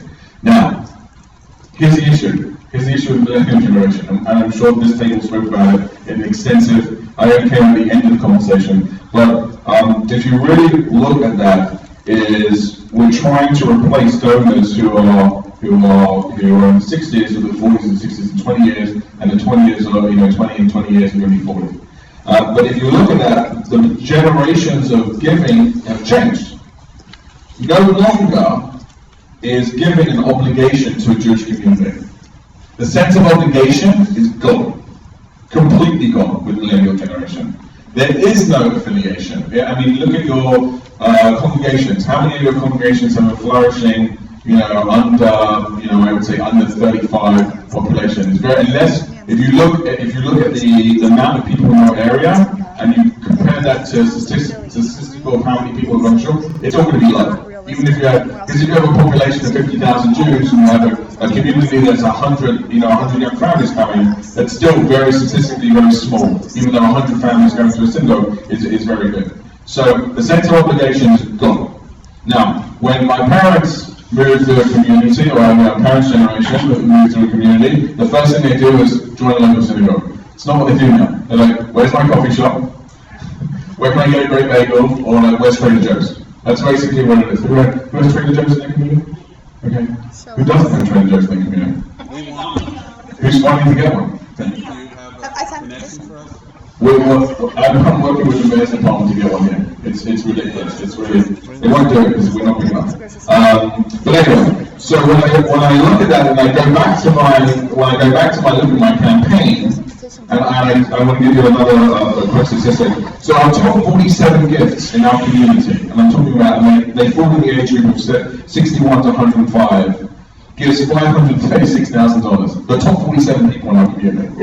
From 48 to 104 is another 232,000. And all of them, I would say 95% of them are in that 61 to 105. So it's a pretty stark, outlook for us.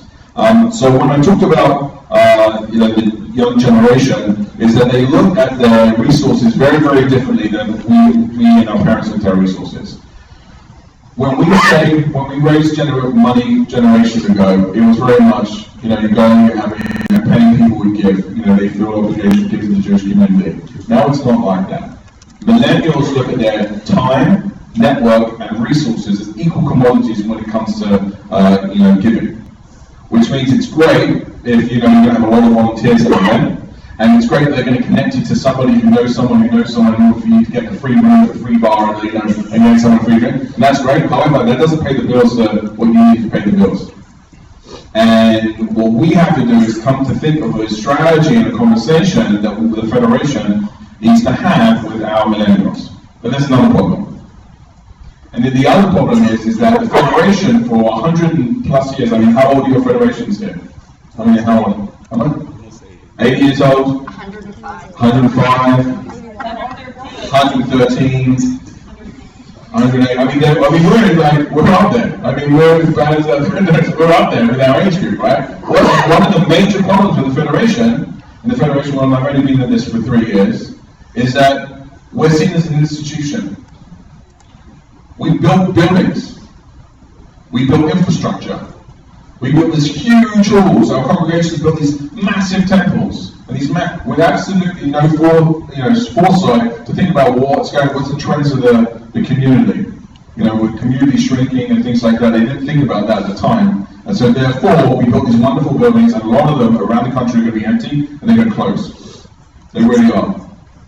And so when you look at that, when you look at the infrastructure, unless you're going to go to the big cities, so if you're going to an up-and-coming city like Austin, or you're in New York or in LA, that's going to be less of a problem. Right? Yeah. Last week, my board meeting, we had a retreat. We voted to sell our big old building because we can't afford it anymore. I mean, you're exactly right. You hit us on the head. Right. I mean, and so we become an institution. So how does, we know millennials do not want to belong to institutions. They don't want to be members, so what do? Because if we don't change the model nationally, and we don't start locally and we don't change it nationally, then the Federation is going to be irrelevant. Irrelevant. And irrelevant very, very, very soon. We're talking about in our lifetime, Federation will be irrelevant. And here's the other thing, if your operating budget, if 2/3 of your operating budget is not covered by your endowment, then you're screwed.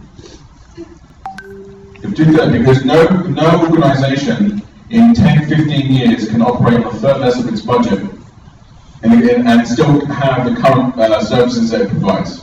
There's going to be a lot of tough conversations around the table very, very soon. And as the transfer of wealth is going to end between 7 and 10 years, and you look at the philanthropy changes of what the older generation are doing, is they're not necessarily giving to their grandchildren. They're making sure their grandchildren have enough, but they're not giving everything to their grandchildren and their children. They're giving it away now. And if you look at the philanthropic trends with the grandchildren, they're not necessarily spending it in the Jewish community. Why? Because Jews have been very much accepted in American culture. Right? The emancipation of American Jewry is complete. It's a success.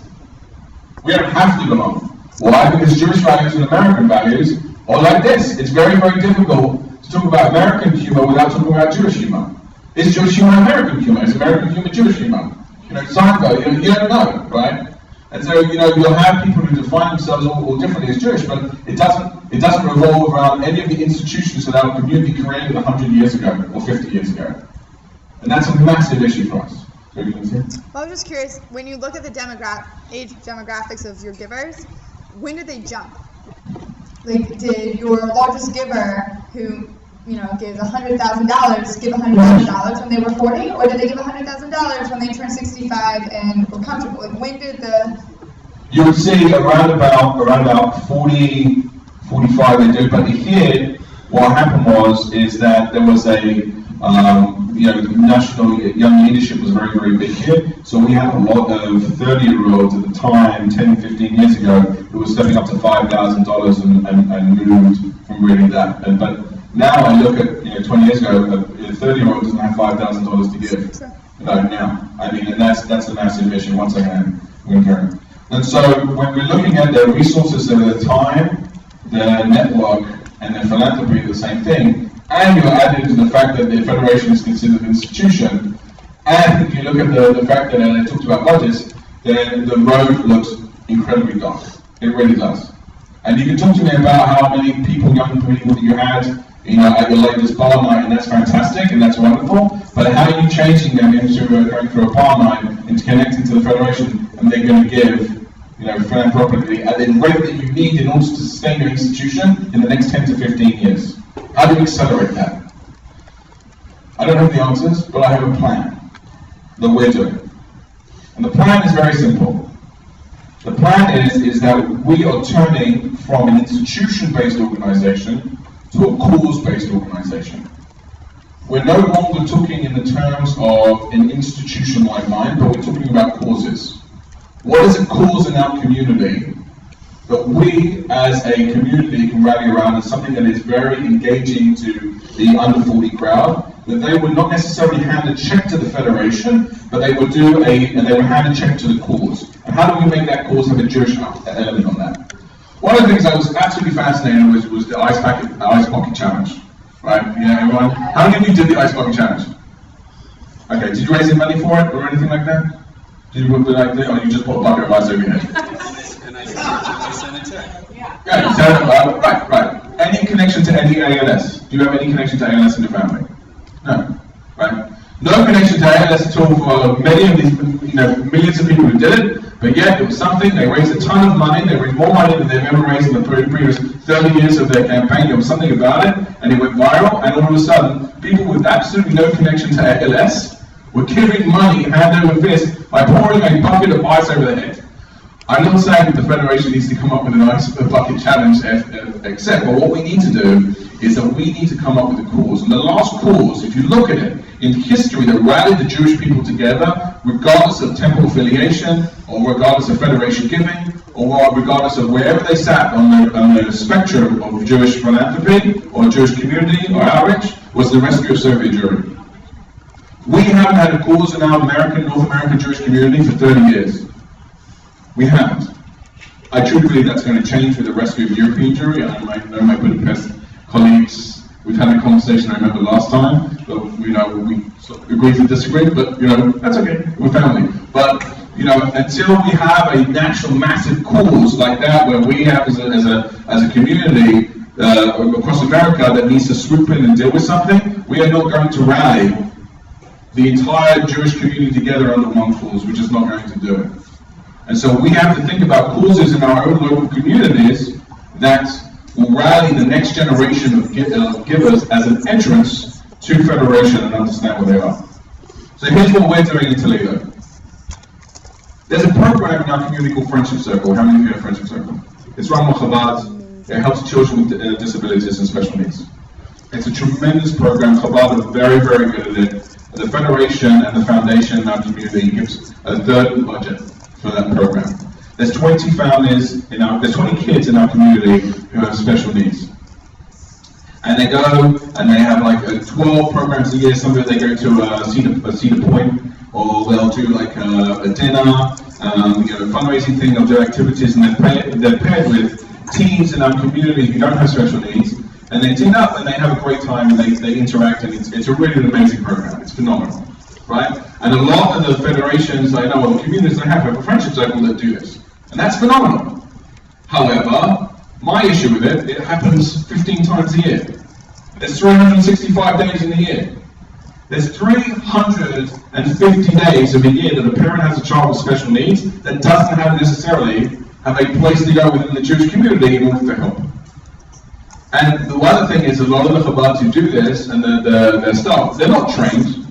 They're not trained, occupational therapists, special social workers. They're Rebbitzins, and they do it out of the kindness of their heart, and they're great at doing it. But there's some kind of aspect within that. They're going to need specialized treatment by experts who can do that. So I sat in my office and I said to myself, how do we accelerate? How do we take on a cause of helping children in our community with special needs? So I reached out to all the families, and I had very honest conversation with them, and it was some of the most powerful conversations I've ever had with anyone in the community. And I asked them a very simple question. I asked, what's it like to raise a child with special needs? And how much does it cost to do that? And that led to hours and hours of conversations with these parents who are not necessarily ones who are like the first ones to, we're not talking about people who come to our food bank and knocking down the doors because they need food. We're talking about behind closed doors. You're moving into people's homes behind closed doors and asking about their financial structure and what does it look like. I would tell you 90% of them are up to their eyes in credit card debt. Because they have to make choices of whether they're going to get a wedding vest for their autistic kid that costs $150, or they're going to spend another $150 on an occupational therapy session for their kid. And they don't tell anyone about it, because this is what they have to deal with, because they don't feel that the community owes them anything. And they don't necessarily feel that they want to be a burden on the community, and the conversations were absolutely fascinating. Medical insurance doesn't pay for anything. Anything. Only one of the families their medical insurance paid for because they were a veteran. And the VA pays for some of the care for their kids through the veterans and the Army program within insurance. The rest of them, nothing. Nothing. To get government grants is not easy. It is not easy at all whatsoever. You're talking about a 6-month process of paperwork that could, at the end, get you $250 for something.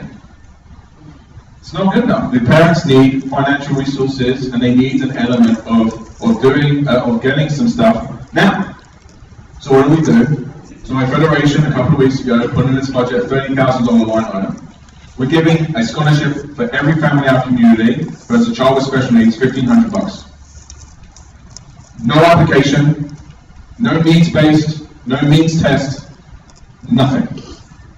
There is a requirement as far as what does special needs mean, and we've worked with national national disability advocacy groups to define the definition of that. But essentially, which includes the 20 children with special needs in our community, and probably more that we probably don't know about, who will now be able to have $1,500 to do whatever the parents deem necessary to take care of their child. What does that mean?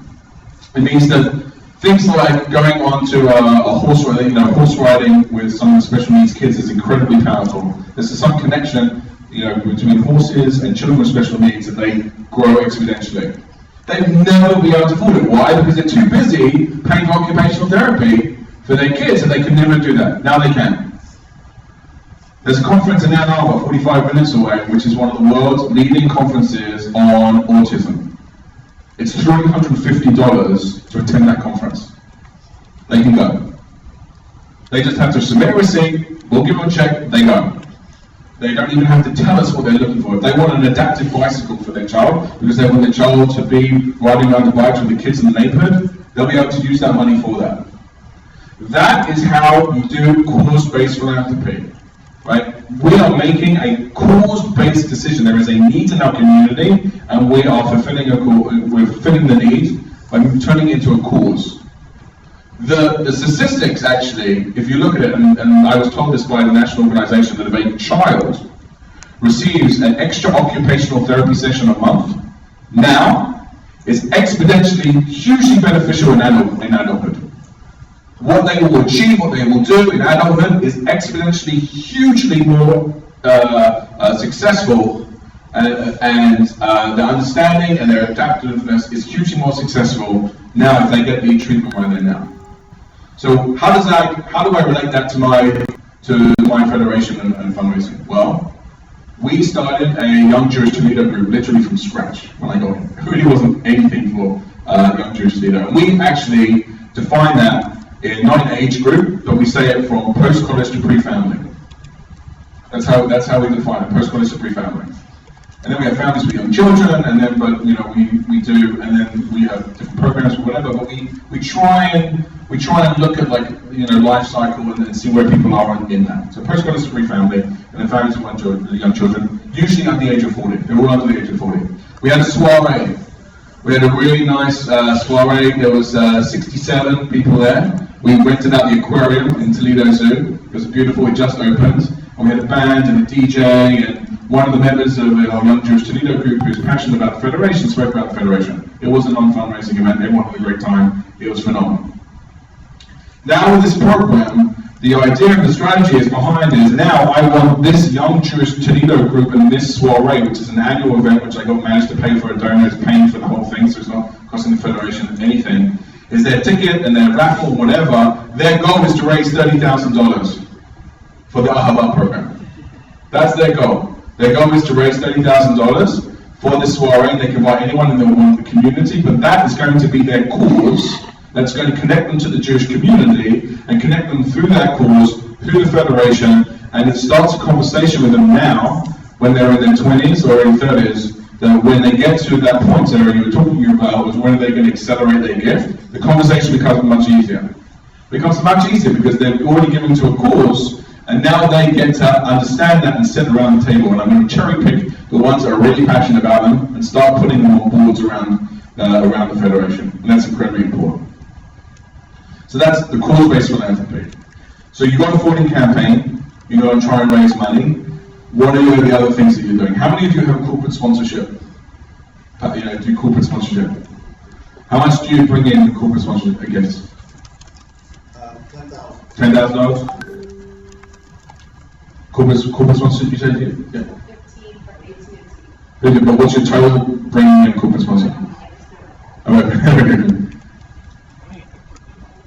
can't say an exact dollar, but they underwrite the line of Judah lunch, so I'm saying 5 to 10. $5,000 to $10,000. On that one event. On that one event, right?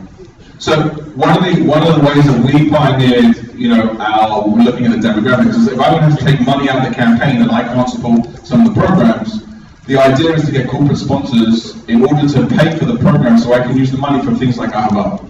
And then reinvest it and then grow and start, drawing another line. And then. The new sponsorship that we just got in San Antonio from AT&T was for cause-based philanthropy. Right. Corporations are no longer sending checks to Jewish organizations because they're Jewish. They know cause-based philanthropy better than anyone else. Right, they know cause-based philanthropy than anyone else. And so therefore, what we're doing is we're looking at opportunities in our festivals, which we have is a book, food, art and film festival, Jewish book, art and food, about how we can twin an element of that and make it corporate sponsor. So I want to talk very quickly about the film festival we had. How many of you have a film festival? How many of you showed the movie Rosenwald? Great movie. Very, very quickly, a guy called Julius Rosenwald, who was one of the founding people of Sears. I mentioned Sears yesterday, but something else Sears. But yeah, but back then it was great. So Sears, and what he did was he saw that he had a wonderful relationship with Booker T. Washington. He saw that there was absolutely no education in the South, the Jim Crow South African American community, and he built 5,500 schools to educate the African American community. And the way he did it was very, very fascinating. He didn't give all the money, he challenged the African American community to raise money, and they did it all, and it was absolutely phenomenal. And he started a lot of his grants that he had later on that really propelled a lot of the early African American artists and medical researchers who couldn't get money from any of these institutions because they were racist and they didn't give any money to African Americans. And he said, we're going to accelerate. And so they went all around the world. The artists went to Paris. The people who did medicine, they went overseas, and they got this, and they pioneered some great. The person who found out that you could actually store blood and move and plasma and everything like that was an African American doctor. He couldn't get his research money anywhere else, and so therefore he got it from Rosemont grant. And now think about that blood transfusion and blood bank storage. It's amazing, right? So we showed this, and we partnered with the African American community. And then we went to one of our corporate sponsors, we went around and they loved it. Why? Because they get to be in front of the Jewish community and the African American community. And this has inspired a conversation about Black History Month. And so my CRC director right here, Sharon, has been working with the African American leadership in our community, and the plan is to show Rosenwald to as many African American churches, schools, or whatever. Sorry? February 17th, as many as possible for Black History Month, and then further the conversation. Corporations love to see that. There's 2,200 Jews in the community, there's only so much you can give. And so last year, and we're doing something with everything on one of the festivals as we move on, but last year, as a thing, we got $10,000 in corporate sponsors last year. This year, with this plan, we now broke over $55,000 in corporate gifts for sponsorship of these festivals, which gives me $55,000 to do other things in order to accelerate growth. So when you talk about strategies in order to bring in young professionals, it's not necessarily about their gift first, at all whatsoever. It's about finding a cause that the community and need, and turning that need into a cause, and then reaching out to your generations, your younger generation, in order to make that sure that happens, and then support that, and that's what we're doing.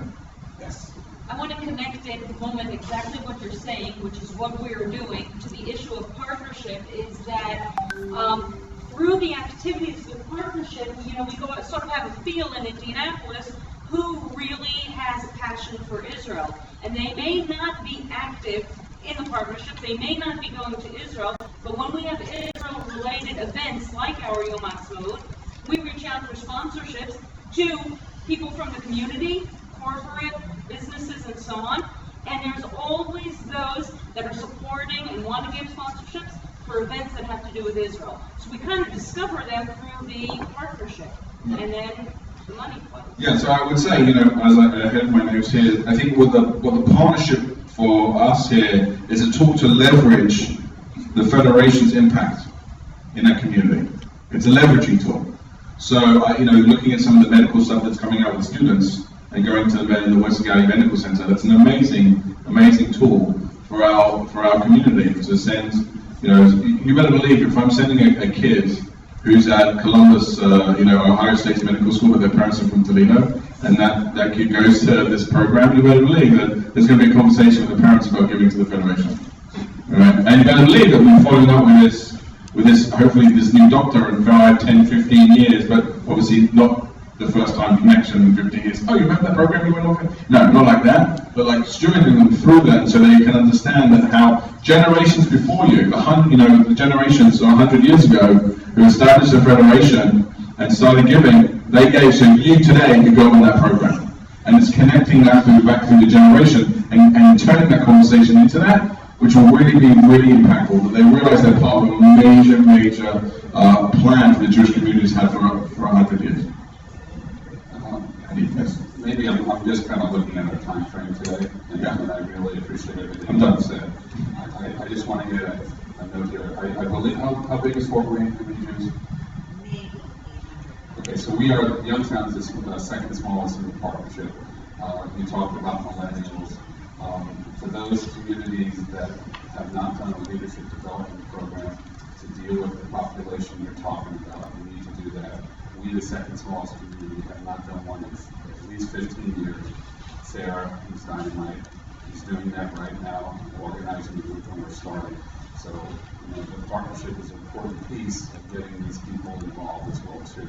So, if you're not doing one now, why? Because believe me, we are probably one of the oldest communities, and the amount of young people we have a critical mass to do that. So to me, it's important to engage these people, whether you go with the idea that Joel has about causes versus institutions. We're somewhat rebranding ourselves as well too. And if we say the JCC or the Federation does X, Y, Z, believe me, we're talking about causes, we're not talking about institutions. But I appreciate what you're talking about, because I don't care what turns people on as long as they care and want to get involved. Just one quick thing. United Way nationally has gone to the cause-based model, and I know they tried to roll it out in South Bend, so I'm reading what you're saying. The one thing the partnership tie-in to me is, and maybe we can think about it maybe in Israel and January or whatever, but it's just to spend a little time thinking ourselves as to whether a small subgroup of a cause within the partnership thing that we think is relevant from the standpoint of dollar raising. Yeah, and that's one of the things I've spoken to leadership is the more causes that we have in the partnership that are relevant to all of us, the easier it is to raise dollars, and therefore the more money that we raise is the more money we can give to partnership. Like all ships rise on the tide. So I just want to very briefly tell a little bit a story about the Friends of the Partnership. The Friends of the Partnership, you've all heard about them, who they are, and some of you met them this past winter. They wanted to bring in a speaker, an expensive speaker, to hear him. What was his name? Nadav Eyal. He's a writer for and a reporter for one of our TV channels. And it was an expensive thing, but he talks about anti-Semitism. He had a movie, and they really wanted to bring him in. We didn't have the money to cover for them to bring him in, and they said, okay, well, we're going to have an event. We're going to hold an event, and they did this all on their own. Bracha and Avital helped a little bit, but they went to the college, and in kind they were able to get their brand new auditorium to hold the event. They then went out and we printed tickets, and each one of the members received tickets, and they had to sell them. And we got corporate sponsors. Each of their own companies bought 10, 12, 15 tickets. And we not only covered the event, which was the main thing that we wanted to do, but we ended up with how much? 17,000 shekel. $17,000 that we raised at that event that we put towards our cause, which was helping the lone soldiers living in the region. So, which is a part of the Young Adult Forum. It's their cause, our Young Adult Forum that Tammy is responsible for. That was their cause. And so we combined an event that someone wanted to do, wanted to hear, raised money, much more money that was expected. If you remember, in Fort Worth, Rafa sold some of you tickets. Some of you bought tickets for this event, and that's that way we are already working with our population. And I hope the people that came, you'll just follow it up with them, like the people, the corporate sponsors, you're going to continue to follow up and continue the conversation. Most definitely, and most of them, it's those people of the Friends of the Partnership. They all have significant businesses in the region, and they are the ones that sponsored. They were the corporations, some of them. There were others. Milwaukee also bought a lot of tickets. It was great. Something to think about, the 10,000 feet sort of level with regard to what Joe was saying.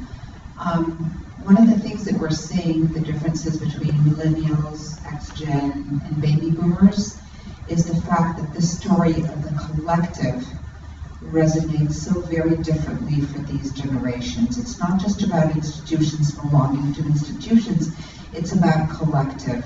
So if for my time giving away my age, the collective was extremely powerful, and it is about, federation is about creating community, and everybody therefore gives to this collective, or the State of Israel, which obviously was, built on the collective.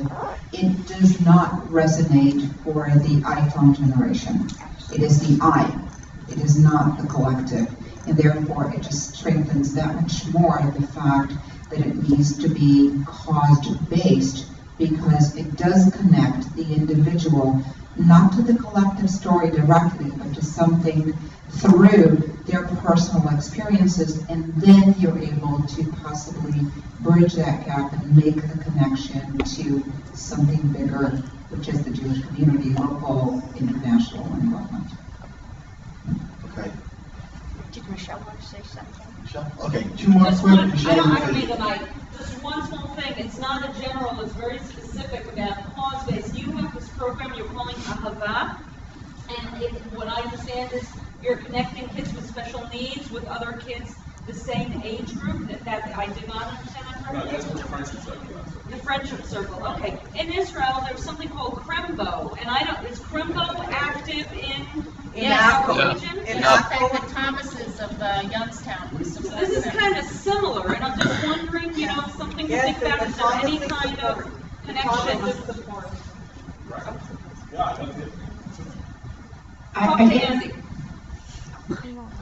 I guess this is a wrap-up comment to everything that we've been talking about. Number one, the synagogue that you're sitting in, we celebrate our 150th anniversary.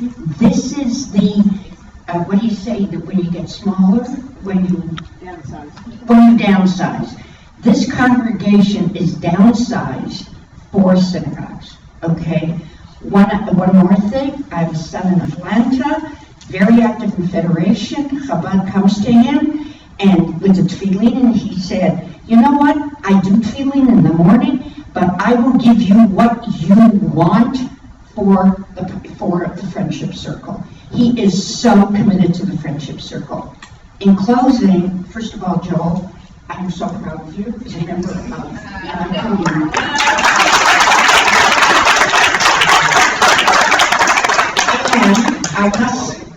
And I must say, Joel and I had a conversation yesterday about generations.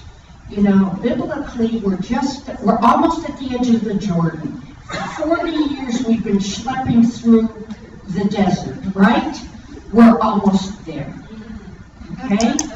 Why did we schlep through the desert for 40 years? It was because we really didn't want to know where we were going? No. It's because the Jews the Bnei Israel that came out of Egypt, they were slaves. And we had to get rid of the slave mentality Bamifar, because a slave mentality could not possibly go into Medina Israel or Eretz Israel and do what they had to do. They had to be completely, get rid of that slave mentality.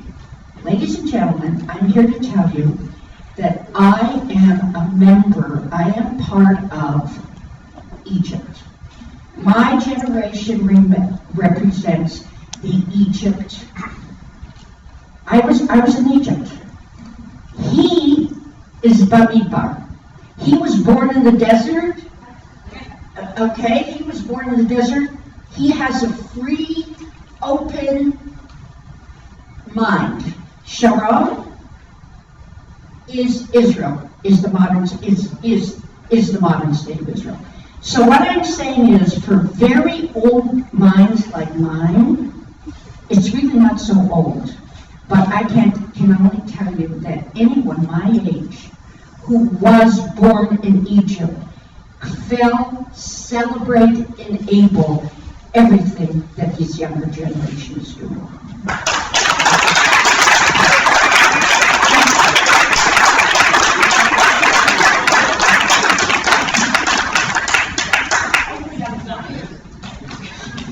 I kind of, when Joel and I were talking about doing this a while back, we came back to the group and we're like, okay, so what's the connection or partnership? How do we make this come together? And the more I hear as we're talking, it's like such a core piece of what we do, because it is, we're asking for dollars, we're asking for volunteers, we're asking for whatever it is. You have to be sensitive. And I hear that maybe what I'm hearing is maybe our resource development shouldn't just be on one side, but maybe we should have teams that work together on both sides and really go places with this. Okay, Gil, you've been waiting for this for 2.5 days. This is your moment. This is your moment. 1 year of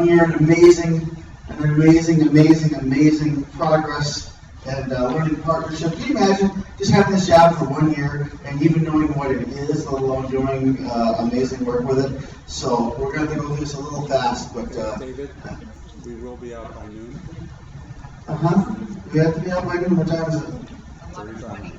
11:23. Okay.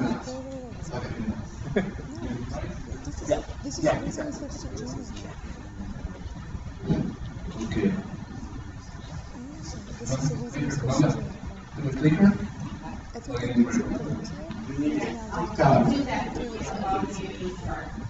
Okay.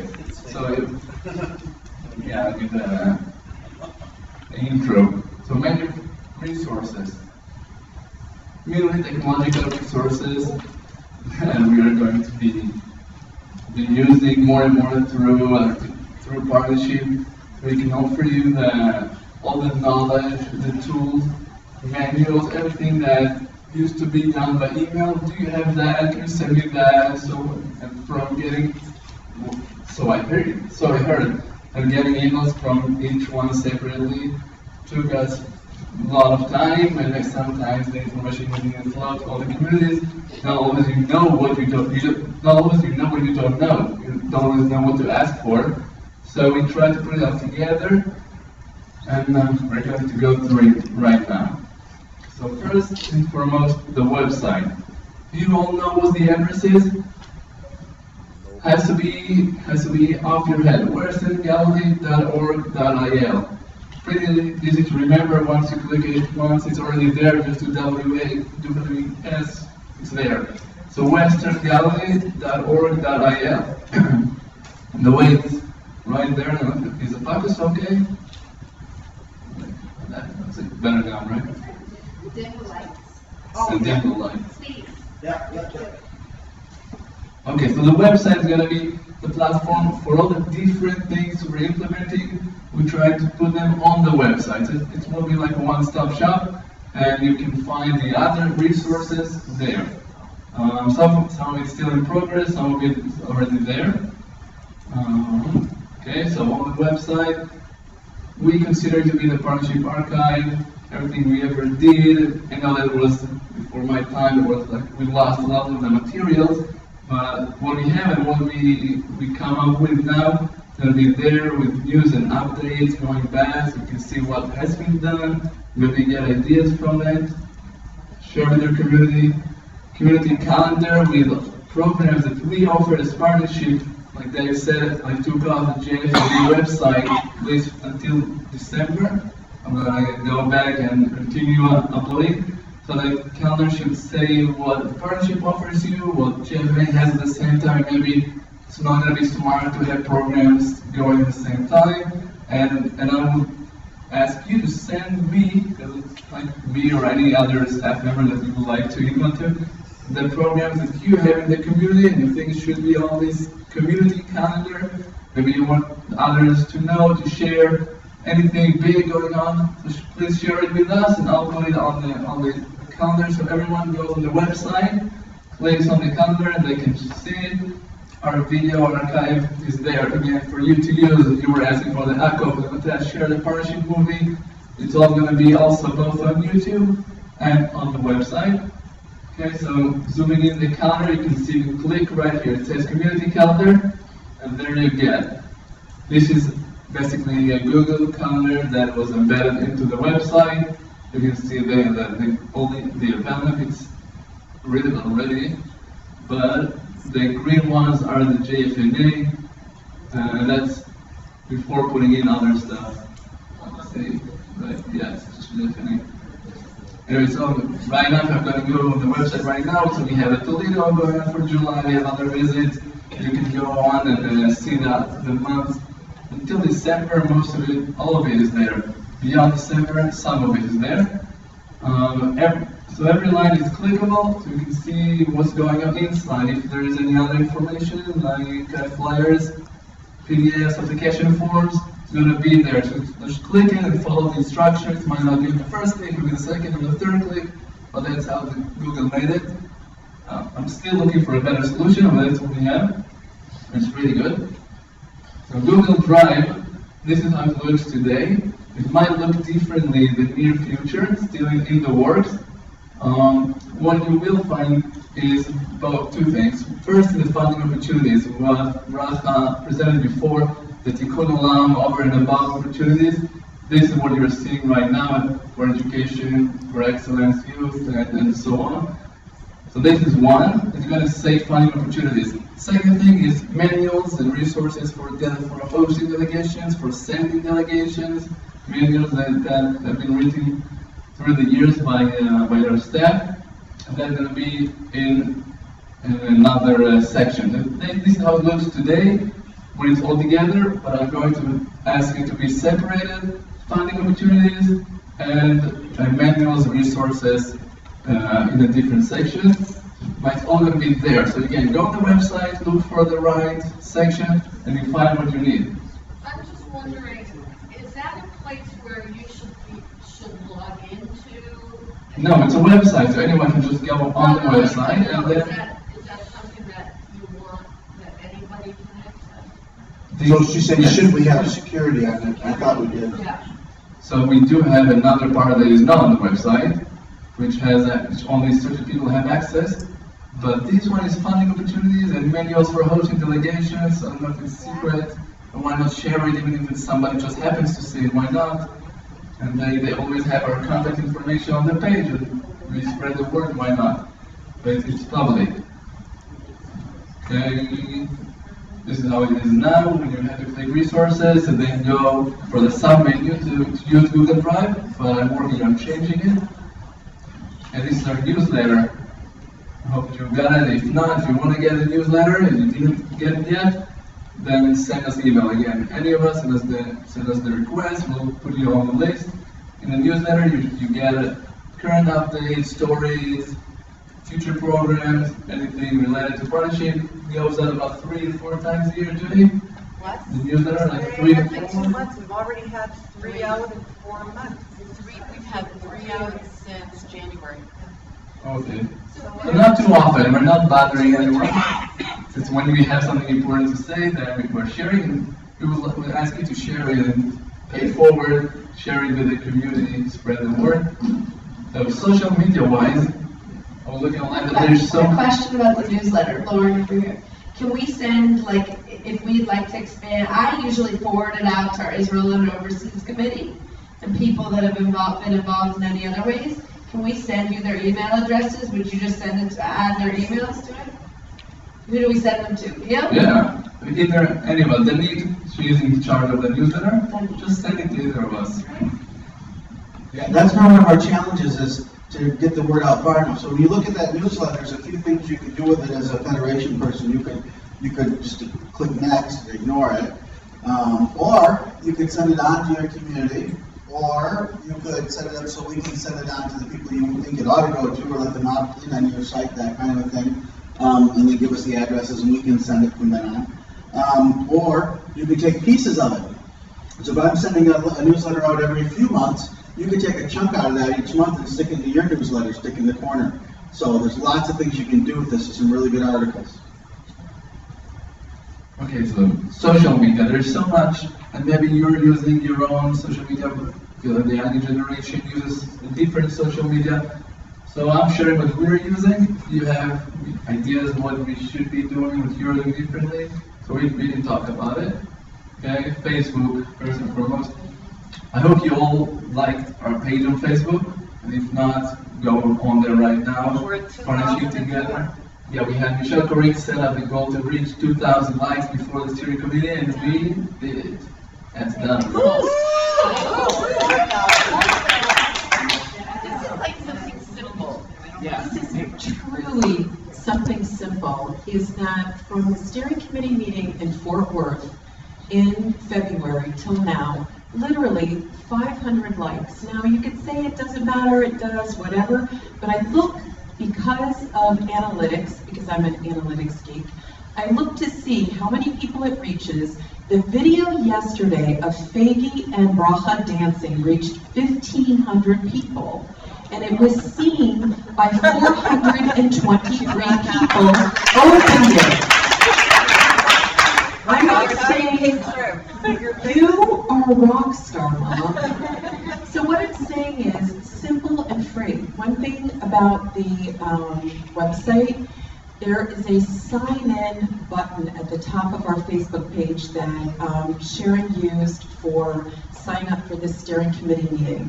We'll use it again for the steering committee meeting in January, but in the interim between events, it will go directly to the website. Right. So using Facebook, I'm sure you all know what it can do, but one thing you should notice that recently Facebook made us change the page from a person to a business page. And that means we should all know it that when previously anyone has posted on the page was like a friend of yours post to your page, so anyone can see it, it goes on the same news feed, works as if you posted. But on a business page, it works differently. When someone, like they call it a visitor, not a friend, it's a visitor to your page. When someone posts to that page, it goes on the side in a very small section, and like no one is going to see it. So if you have something important you want to share on the page, so from now on, from that moment on, you have to send it to us. You have to send it to the office, so the page owner, the page manager, they post it. Okay, so it can be any of your task forces, staff in Israel, any of the coordinators. We can post on that page. Unfortunately, that Facebook policy that if you're not a person, you can't have a person profile, and that this is how it works. Okay, so just keep it in mind, and you can share it with us, and we'll post it on your name. Sure, we're online right now on YouTube, and Facebook works a bit differently. Then you can do video breakouts. It has to be on a phone. That doesn't work through the computer. If someone wants to share something directly on their page, you can go on the Facebook app and it's live at the second. And again, unfortunately, it doesn't work on the business page because only the owner can do that, so it's only one of us.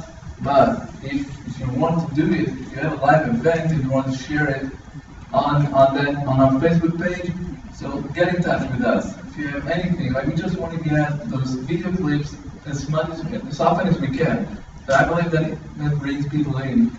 So either Facebook or YouTube. Facebook is more spontaneous, but YouTube can be more of a planned event.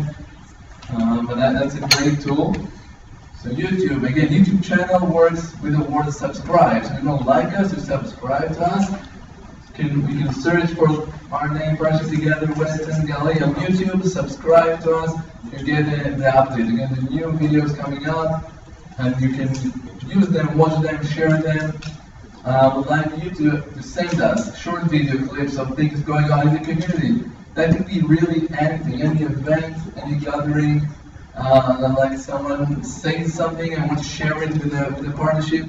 Any short video clips could go on YouTube, and it goes by task force also, or general. So really, I would like to encourage you to do it. So we have more and more videos, will become event ideas for the communities to use. So I just want to share really quickly. Here, with our federation, we started recording. We started recording all of our events. We have a videographer who does it in lieu of paying a JCC membership. It's a great deal. Anyway, and so when we have our Shared Society speakers come in, we work with them, and so we have everything on YouTube, and it's very easy to connect it. So even if you have programs that just would be good if other communities wanted access to or to share, we already record and put it on our general Facebook page, so it's really easy and low cost. Okay, so if you full programs, I think short video clips. Events live streaming, I can help you do that. You can share it with our consortium with Israel, like we're doing right now. That would be more of guidance, or you have your own resourceable person to do that. And of course, like anything, subscribe yourself, ask your people to subscribe.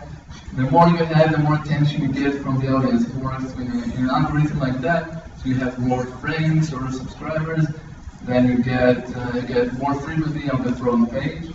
Twitter is something we recently started. We do tweets sometimes. If you are on Twitter, you use Twitter, you can follow us, you can read some updates, you can go and retweet, which is share on Twitter, and use it the way you think you can do better. We're still starting that, and I'm not sure where it goes actually. Anything else? If you have ideas like Sarah just shared, we should take all the events on video. Anything else you're using in the community? Either say it now or think about it and tell me later. I have a question. Is there any new development in the capability of like Skyping with a whole bunch of different communities? Yes. Is anything new, good, and innovative? Okay, so Facebook and YouTube are one direction. That's like a TV broadcast. And if you want to do a meeting, Cisco WebEx platform is available through the Jewish Agency. So you can be in touch with us before, so we can set it up. The Jewish Agency gives the partnership unit the ability to use WebEx for free. So you can use it and guide you how to do it. I have a demo for my company that we did in Buffalo as well, so we can start doing it in our meetings. I plan to do that too for management too. What's the maximum participants in WebEx? I'm not sure, but it's not like 2 or 3. It's for many. What was this?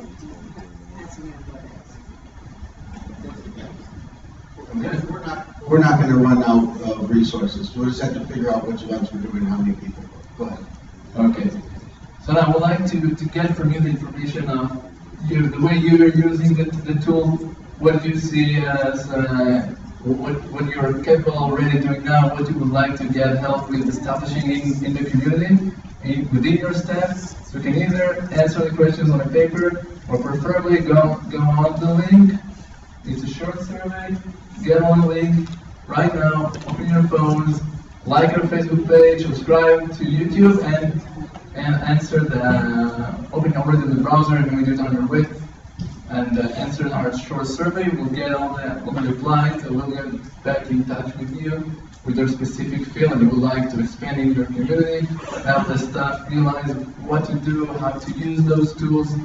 And that's it. If you have any other questions, either now or later. I don't have a question. I just want to make a statement. We are 1,000% different than we were 2, 3, 4 years ago as far as technology, and God bless all of you in Israel for what you've done and in the U.S. side to make it happen.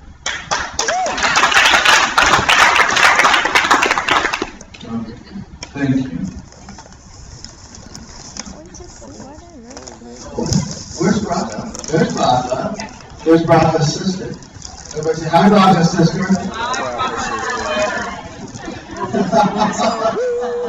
It's beautiful. Yeah. I like the shawl. I'm an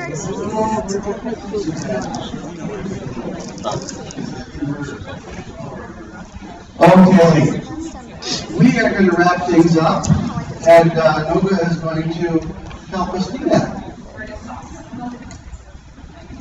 Hi, everybody.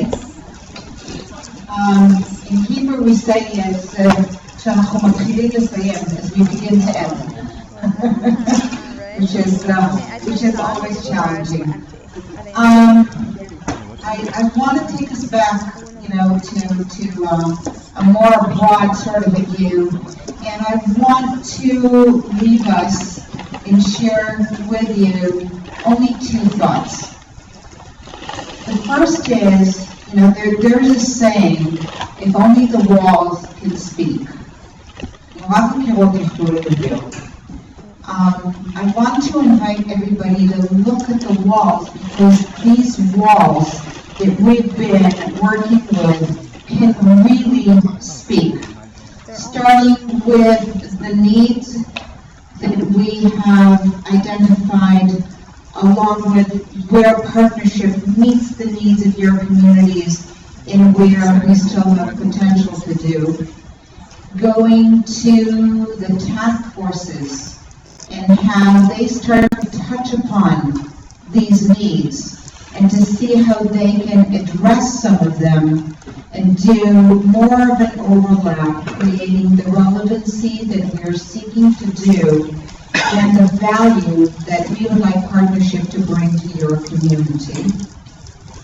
I can't compete with the glass. I'm sure you're so beautiful. Guys, can we just wait with opening of the packages? And going back over to that corner, the colorful corner with the clothesline, and looking at our core competencies as partnership. The one challenge that there always is in life is that people think that there is strategic planning and thinking, and then there's life. Well, and that's how, we divide it up very neatly in terms of the timetable. This is our time to do strategic planning, and then there's the rest of it. Well, the two not only should meet, they could meet, and very easily so. As you're going back to your communities, I invite each and every one of you, and we'll be posting, the PowerPoint on the internet, to really look at the needs of your community and where partnership can bring you the value.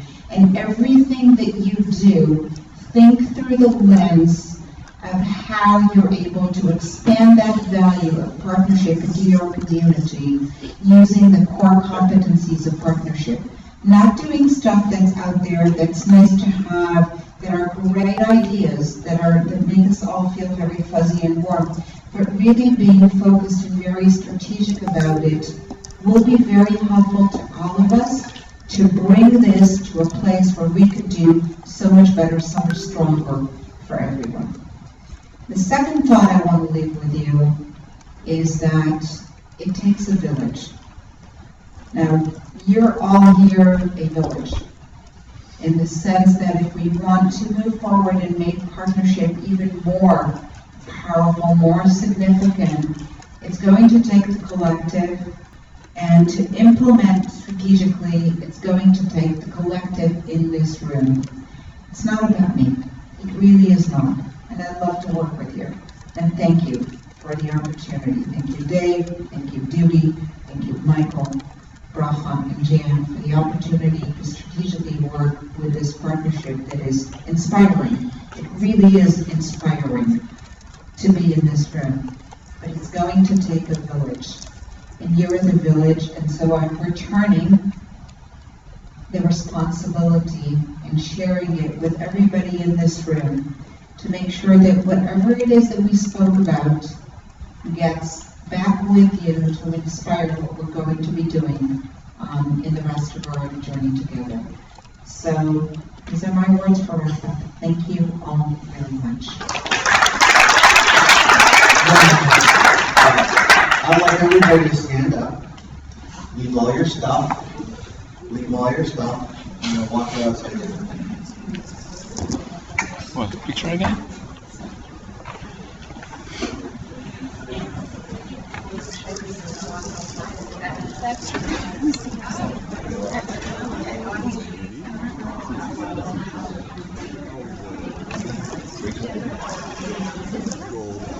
Wait, oh, why do we have?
So.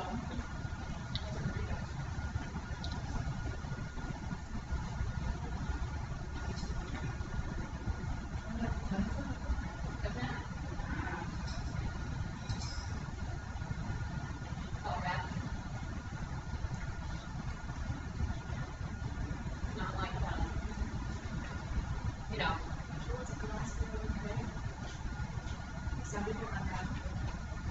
Doesn't look like she's into. So. I took the glass world thing. I skipped.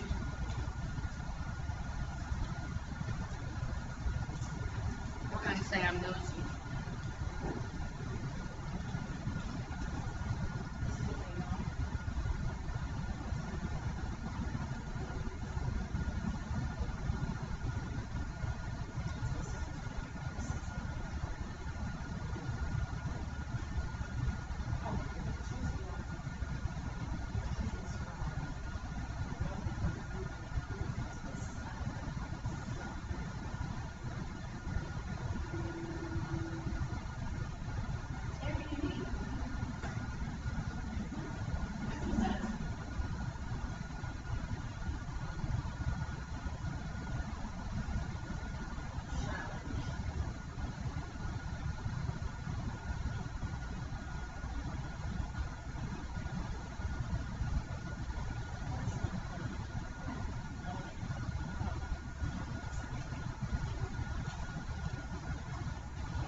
developmentally right to be in kindergarten.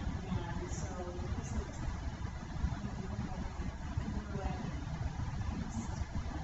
because of everybody stays here now and gains what he needs, and he doesn't realize it. He's already been at these kids for an entire year. So guys that are in together, we're 3 to 5 small weeks. So it's not, so it's not really a big deal. So when these young kids are coming in, it's a great,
I don't know. I think I got a handle on it.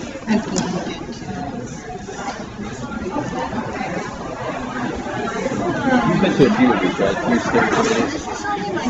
Really? Like a pro?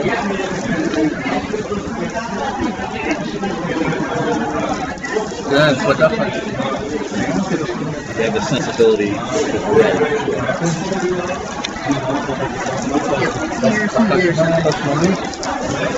Okay. All right. Good luck. Start. Enjoy your position.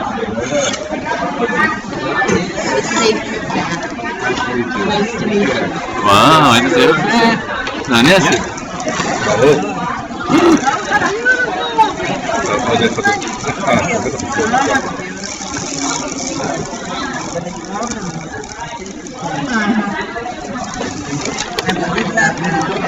נכון.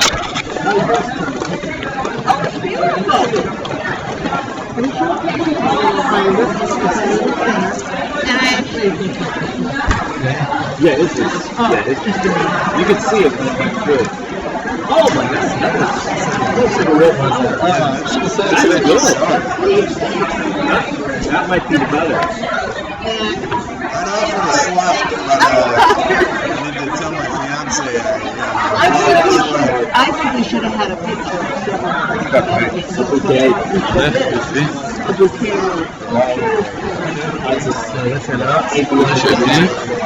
סוגר אותו.